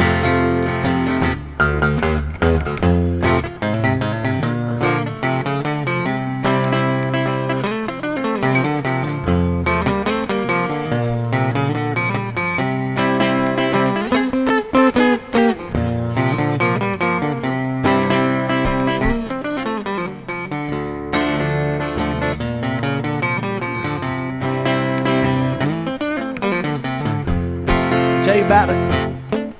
Well, I'm sitting here thinking while the old sun sets. Them rich folks ain't fucked up all Fort Pierce yet. They trying to do it, good Lord only knows. Paving all I love, putting in their condos. But right now I'm just sitting, the ocean breeze. The band just started over at Archie's. Every good band plays a Gary Stewart song. Yeah. That's where I love living up in Fort Pierce. Last one. But life is hard. Good Lord knows life is short. When I'm away from her, I feel all out of sort. So I just rolled up a hog leg and I just bought a quart. So let's pour one out. If you're from the fort, you know our people are friendly, our women are pretty. From Alphabet City all the way to North Jetty. And y'all put her down, you see this boy get fierce. 'Cause I love living up in Fort Pierce. Well, I like my reefer, I like Sailfish beers. Well, I like Pierce cider, I like Sailfish beers. And I love living up in Fort Pierce. Woo! messed up some lyrics. I'm rusty, man. It's been a week since I played a gig. That Killing it. was awesome, dude. Yeah. About that. That was awesome. I think that's it. I hope somebody out there in the land records or covers that one. Be great. Play it when you're at Fort Pierce. Yeah, I think it would be so great if a lot You don't of have to give me Probably. credit for it. Just take some tip It's money. gonna for be it. me. it's gonna would be love me. It's gonna be me. It would be the biggest compliment if anybody Yeah, recorded that. I think or it's really just cool. I like the local songs. I wish more of the local artists did I think it'll happen because Florida. I think every restaurant's getting local, their produce is getting It's local, cool. all their shampoo products are local. I think eventually our songs and our music will be local Yeah, too. I love that.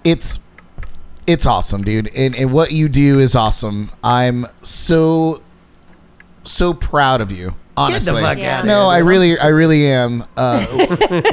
You have developed a style that's all your own. Yeah. And we were having our chats before the show came on about all your different bands and things in Orlando. I and never in whatnot. a bazillion years thought I could ever try to make money playing music. I was laying tile, working in kitchens up until I was 35 years old or something, and I started doing this recently, so I'm very glad to do it.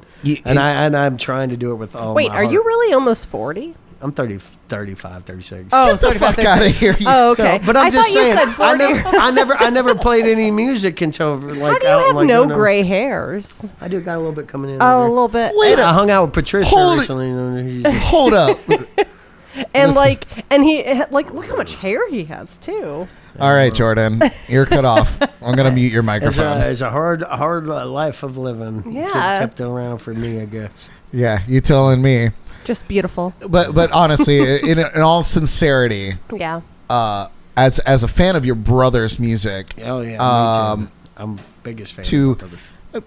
obviously, sure, I love that motherfucker. to see you become the artist that you are, the artist, because what you do is art, and develop your own thing and develop your own following. That's why I and did- cutting records, and I'm very proud of you. Yeah. For what it's worth. That's why Yeah. I tried to do the Johnny Depp thing. Everybody's like, "Why are you Johnny Depp?" I'm like, when I first started, I don't want to be John Prestage, just getting Ben's gigs. And Sure. Yeah, I was Yeah. gonna which ask so you. happens. Yeah. What a debt. How Well, did Johnny you- Depp is because I want to be Johnny Cash.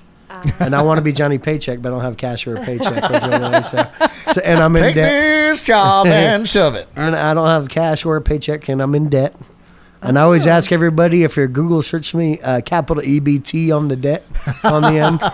And if please don't Google search my real name. Amazing. Yeah, Amazing. you might find that mugshot. It's right next to mine. Oh, I guarantee there's at least one out there. Yeah, I can. There's probably many. I tell you what, if you guys Google Brad Brock's mugshot, you're gonna see a kid with a great head of hair. That's not so much the case anymore. Yeah. Do the drum. But Yeah, there's a couple out there. There's one where my hair is on point, and then there's one after I was in the clink for a minute, and it's not so nice. It's hilarious. Yeah. Like I said, don't Google search mine, please. Don't I kind of want to see now. know what Jordan's doing after the show. Yeah. Right. Well, let me see. Nah, I have very innocent charges, folks. Mostly weed under 28 grams, shortest thing. 28 grams. And go Weed figure. under 20. That's Go a, that's figure. A, that's You- a misdemeanor. Folks. Yeah, you got that No mugshot on there. felonies, no felonies in And America. and Excellent. and soon, yeah, I have no felonies because I have good lawyers. But but yeah, so yeah, go figure. You got sacked for some shit that's gonna be legal pretty soon. It's amazing, Okay, right? they said they're doing retroactive, whatever. Oh. But who cares? All they want to do is play guitar anymore anyway, so I don't give a fuck Right. about getting a real job Right. anyway. Y'all can all kiss my ass. I smoke weed and I got arrested for it. Yeah, that's almost a badge of honor these days. Yeah. Badass.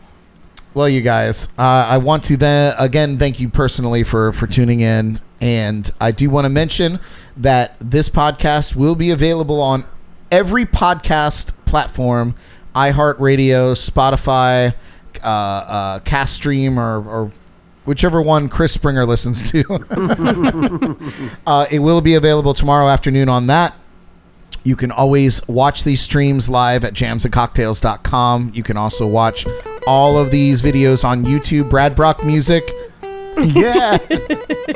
Brad Brock Music on YouTube. Go and subscribe to that. You can see all these in glorious HD. And We're winding down here, but there is. No, let's not do that. You really want me? We got some Gary Stewart to play. Oh, Jesus Christ. Jesus can't help you. Are y'all now. drinking at home? Jesus. Everybody says, give me Okay. a thumbs up. Everybody out there that's drinking at home, we want to see at least a thumbs up, or just say we're not drinking at home. Or a love. Love. Or a ha-ha. Yeah, anything. Oh, just we got just some let us know loves. you're out here. We got some loves. This, if you're gonna play the song that I think you're gonna play, it was my first introduction to Gary Stewart, and It's the same song you think of. it's not. No, it is, I'm sure. Yeah. Oh, we are Put on getting, that reverb. We are getting flooded with Okay. likes and loves and ha-has right now. Go figure. That's Hey, you amazing. guys, if you want to support the podcast, I forgot to do this in shameless plugs. If you want one of these in the description of this video, there's a link. You can buy them, and I will ship them out to you immediately. Every little bit helps. Thank you guys so much. Yeah, support Mr. Brad Brock. Even if you don't go and buy them koozies, he plays out when this shit clears. He plays out as much as me. And True you story. would never have a better time going and watching another musician. I'm serious. Like, my parents and I went and watched you up at Manatee Island Oh up in yeah, Fort that's Pierce. right. But Aw. it was a great time. You're Awesome. a great music, a great picker, great singer. There's nothing bad to say about Brad Brock. You'll never have a bad time seeing Brad play. Thank you. True story. And likewise, man. Yes. Well, I will say this. If you don't know who it is on Facebook land, Gary Stewart's probably the only reason I play country music. He was a Fort Pierce, Florida country guy. And in the 60s and 70s, he used to play like the Stewart Women's Center in the 50s. You know what I mean? It's like one of those guys before. And then he went up to Nashville in the late 60s and had #1 hits up in Nashville with She's Acting Single and I'm Drinking Doubles. Do you remember that one, Jordan? I do Brilliant. not. Can you do that one next? She's got a drinking thing, or no, I got the drinking thing to keep me from thinking things. Was another, but one another. What a One, great lyricist, man. Yeah. here's another one that I liked was she's got a drinking problem and it's me. That's a good one. Those are all Gary Stewart songs. He's a Fort amazing. Pierce, Florida legend, and I was trying to do all kinds of weird music until I heard that Gary Stewart album again. And I heard it as a kid, and I said, all I want to do is play country music for the rest of my life. I love Gary Stewart. But this one's called An Empty Glass. Empty glass. Give him the reverb on all of them. I gotcha.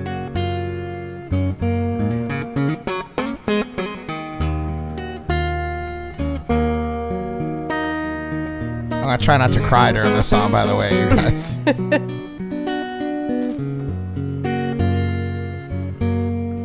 In the empty glass, a last cigarette,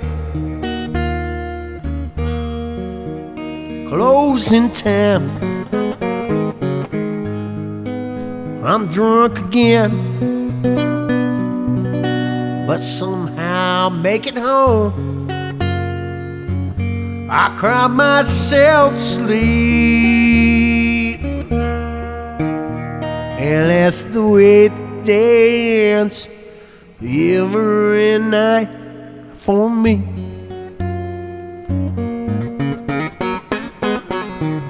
'Cause every night, Lord, I'm in some bar. I'm pouring whiskey on a heart that's on fire. Forgetting you ain't no easy thing. That's why each night always ends the same. In an empty glass, a last cigarette, closing time, drunk again, but somehow make it home. I cry myself to sleep. And that's the way to dance every night for me.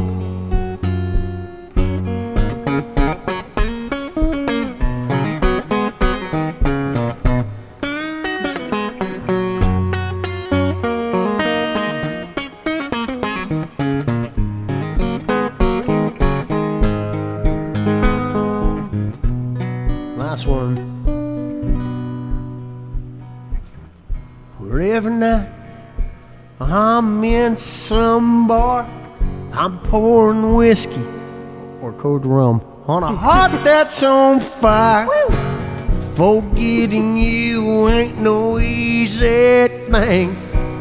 Well, that's why each night always ends the same. An empty glass,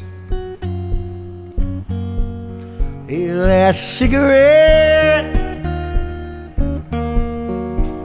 It's closing time. I'm drunk again, but somehow make it home. I cry myself to sleep, and that's the way the day ends every night for me.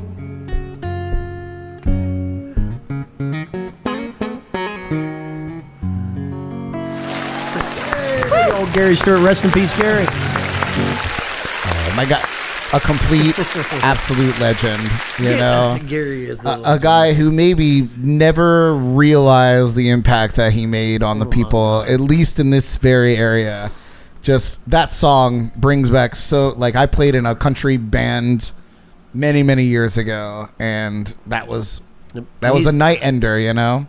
It's not even that, man. He was great, dude. Like, I mean, I'm obsessed with country. I listen to Willie and Gary was up there with any of them. He was our guy too. Yep, so. and he was our guy. Yes, yeah. yes.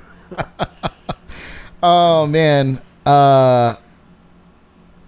Somebody said that there was maybe a lag in the broadcast or a loading error. Just so you guys know, if any of that happens here on Facebook, it will be beautiful and up on YouTube tomorrow without any problems whatsoever. So if there's any of that, I know there's a million people streaming live on Facebook, so all of that is inevitable, but this entire show will be available for you to rewatch on YouTube tomorrow. So give me one more of them bass voice on YouTube. How do you do that? I've been trying to you just get real close and you talk like you're Look doing at that. Jesus Christ, I wish I had that. You better than Johnny Cash up in there. Talk like you're doing a movie. Yeah, get the rhythm. Yes, you got it. It's perfect. It's so funny. I get some people that praise my radio voice, and then other people that are like, I hate every time you go, I love it. That's the best thing. I'd listen. If I knew you did that more, I'd listen to every podcast. Just the That's my next podcast that's coming out. Just the ums. Oh man. Well, we are winding down here. Do you have one more song you want to play or anything else you want to talk about? I don't like beating dead horses. If everybody wants me to play one, I might, but I don't really want to beg for everybody wants you to play one. No, they don't. No, they don't. I'm certain that I could scroll up here and find another request. Yeah. Oh man. Let me look. I'm getting drunker than 10 Seminole Indians up in here. Is that how he said? Oh my God. 10 Seminole Indians. Holy wow. Have you ever seen one of them? You know how drunk that is. Yeah, that is. I know. I played out at the Brighton Casino. I've seen a few Seminole Indians out there. Yeah, man. I'm about to fucking attack Miami at this point. Wage war on Miami. Jamie said the PSL song. Yeah, Getting lost in PSL? That would be one I would possibly do because we're in PSL. Have you heard me do Lost in PSL? No. Oh, I have not heard it. I'm excited, that's not on though. the record, is it? Hell no, it's not on the record. Hell no. You can't put that kind of song on the record. And then somebody said bales of cocaine. Well, we're not doing bales of cocaine tonight. Okay, Lost in PSL. Next time. This is your grand finale. We're taking you home with this one. I did not write this song, so I can't take credit for this one. Oh. I used to play the Fort Pierce song all the time, and all the old timers around there was like, "Do you know the Port St. Lucie song?" True story. I'm like, I don't know the Port St. Lucie song. Lost in Port St. Lucie. I looked for it online. I couldn't really find much about it, and then long story short, I asked my dad about it, and he's like, "Yeah, Mike Denny did that song. I got that tape." He had a CD of it. 'Cause my dad loves local music. Aww. Mike Denny was a guy that played. He lived in Cobb's Landing on a boat. I'm not trying to make it too long, but he lived on a boat out there, and he used to play at Cobb's Landing, back in the late 90s and played Original Tiki, all those bars around there. And then one day in like 2000 or whatever, he sailed on his boat and sailed away. He's an older guy. And I heard he's still alive. He's up in Tennessee area. Oh my God, he's the jolly man. Well, long story short, no, this song was pretty epic. They actually used to play it on the Love Doctors, this song. Oh, I bet. So they used to play this song on the Love Doctors. I think that's one of. But he used to come, Mike Denny, Denne. Look him up, folks. I'm not stealing this song. I'm going to look it up. Requested it. I'm going to look it up. It was funny because the song was on the Jetty Bar jukebox. So it was on the jukebox when jukeboxes were big. Unbelievable. And, the jukeboxes are all regulated by ASCAP and BMI and all them. Mm-hmm. So every year he would get a check for like 40 cents for all the plays of the song. And he would bring it around and show everybody that he made 40 cents off this Lost in Port St. Lucie song. Awesome. But all the locals loved it, kind of like they liked the stupid Fort Pierce song. And but everybody kept asking me to play a Port St. Lucie song, and my dad had a copy of it. Ken Prestage, you'll probably watch this one day because he's still out there. He's quarantining himself good. Good for him. He won't even talk to me. He won't even talk to me on the phone. He's so worried about me. It's coming through the phone lines. Oh my God. But Ken Prestage will watch this, and he gave me the CD. This one's called Lost in Port St. Lucie. It's written by a Fort Pierce, Florida man who lived on a boat, and he didn't make enough money playing music at night like us, and he had to deliver packages during the day for a day job. True story. This is amazing. Wow. No, this is a true story. Yeah. This is a true story.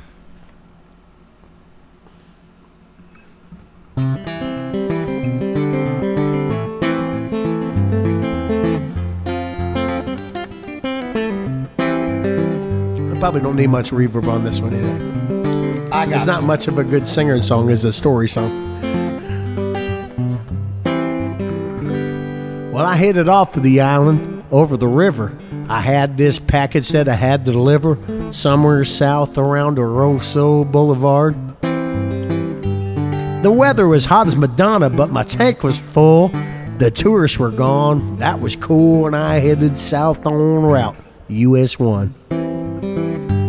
And I tell you, I was leery about this guy named Brucey. Wrote down directions down to Port St. Lucie, scribbled on lipstick on a Southern Exposure business card. It was a right on Rio something, a left on Prima Vesta. I got lost somewhere around Floresta. Them directions flew out the window, and I got scared. 'Cause I've been lost Port St. Lucie before. And I swore I wouldn't go down to that town no more. Well, I can't tell if I'm headed east or west. Shit, I wish my old phone had a GPS, 'cause I'm lost in Port St. Lucie again. Now, without those directions, I was SOL. That package on the seat had a funny smell, like an Avon perfume my second grade teacher used to wear. And I'll tell you, I was anything but infatuated. I peeped in the package and it self-inflated. There was this blow-up doll named Suitcase Susie sitting next to me. Man, she was buck naked. Her mouth was all round. Right about that time, I heard a siren sound. I'll be damned if the police weren't there on my tail. And that cop that pulled me over, yeah, he looked real fierce. He said, "Son, you and your girlfriend are lost. You're definitely from Fort Pierce." And I said, "Yes, sir. Please just get me back to US 1, sir. Because I am lost. Port St. Lucie once more. Officer, you get me back to US 1 North. I won't come down here no more. Because I'm lost in Port St. Lucie again." This is the last verse. This is a true story now. I'll tell you what. Well, that cop to let me go, I hightailed it back to Jetty Bar, drugged old Suitcase Susie out of the car. I put her on the bar stool next to me and ordered up a beer. And I could tell I was back in the Sunrise City. This guy walked up and said, "Man, your girlfriend's pretty." He grabbed old Suitcase Susie and headed out to his truck. So bless St. Lucie. Bless St. Lucie West. Bless that dyslexic engineer who designed that whole damn mess. Bless Suitcase Susie wherever she may be. Bless your ass if you're ever lost in St. Lucie. Lost in Port St. Lucie again by request only. Oh, that's great. That was amazing. No, it wasn't. Love it. So good. Oh my gosh. Oh my god. You guys, I hope you had fun out there tonight. This was such a treat. I've wanted to have a full concert here with Johnny Depp for ages. We couldn't pull it together, so I had to invite him on the show. Hell yeah, we're here. I'm so glad that it worked out. You guys, Thank you, Jamie. yeah. I love you, Jamie. As I mentioned before, this show will be on YouTube tomorrow afternoon. You can rewatch it. Obviously, you could rewatch it immediately on Facebook, or if you're a podcaster out there, it'll be available on any podcast platform moving forward. Tomorrow afternoon, it'll be on there. I've had a few beers. I don't know about you guys, but I had 6 beers and 2 shots. Woo. and we'll never admit that in the court of laws. Well, I'm only 5 minutes. Well, you know we're neighbors, right? I know. We're live right down 5 the minutes street. away. It's Oh, perfect. really? Right down the street. Yeah, we're neighbors now. Oh, that's awesome. It's awesome. I remember you telling me that you I were live you were right down awful the street. close now. That's beautiful. You guys, please go out and like Johnny Depp's music page on Facebook. Just come and see me live. We always have a good time. I got a bunch of. If you like me, the people that like me are even crazier than me, so they'll be out there participating. So. Absolutely. When this all gets back to normal, get out and see those live shows. Otherwise, you'll be able to grab Johnny Depp merchandise at johnnydepp.bigcartel.com. You can get the shirts that Jordan's wearing there. Yeah. And do you have the other ones over there, Jordan? Yes, Oh, sir. Mickey Mouse getting. Yeah, I got Yeah, black. you got those the black racerbacks, one. Yes, the and then of tank course top. the new Mickey Mouse designs. Yeah. Mickey Mouse getting eaten by a snake. 'Cause, Yep, you that's- know, I like Mickey's movies, but I don't necessarily like people that like Mickey. If you know what I mean. Exactly. All right, you guys. Thank you so much for tuning in. You guys have been amazing as always. Thank you for the request. Thank you, Johnny Depp. Shout out to Dave Epp and who's that? Somebody's that sneaky cheeky. Joshua Paul Martin. Anyway, shout out to all you guys that have been nice to us tonight. Give it up for Jordan Taylor. John, the prettiest girl in showbiz. That is the truth. Shucks. And you guys, next week we have Kevin McLaughlin on the show. He's a local entertainer. Yeah, I love Kevin. He was a member of Crossbone. He's doing his own thing in the Kevin McLaughlin band. He's Kevin's a great musician, man. great musician, super cool dude. He'll be on the show next week. We love you guys. Thank you so much for hanging in with us tonight. And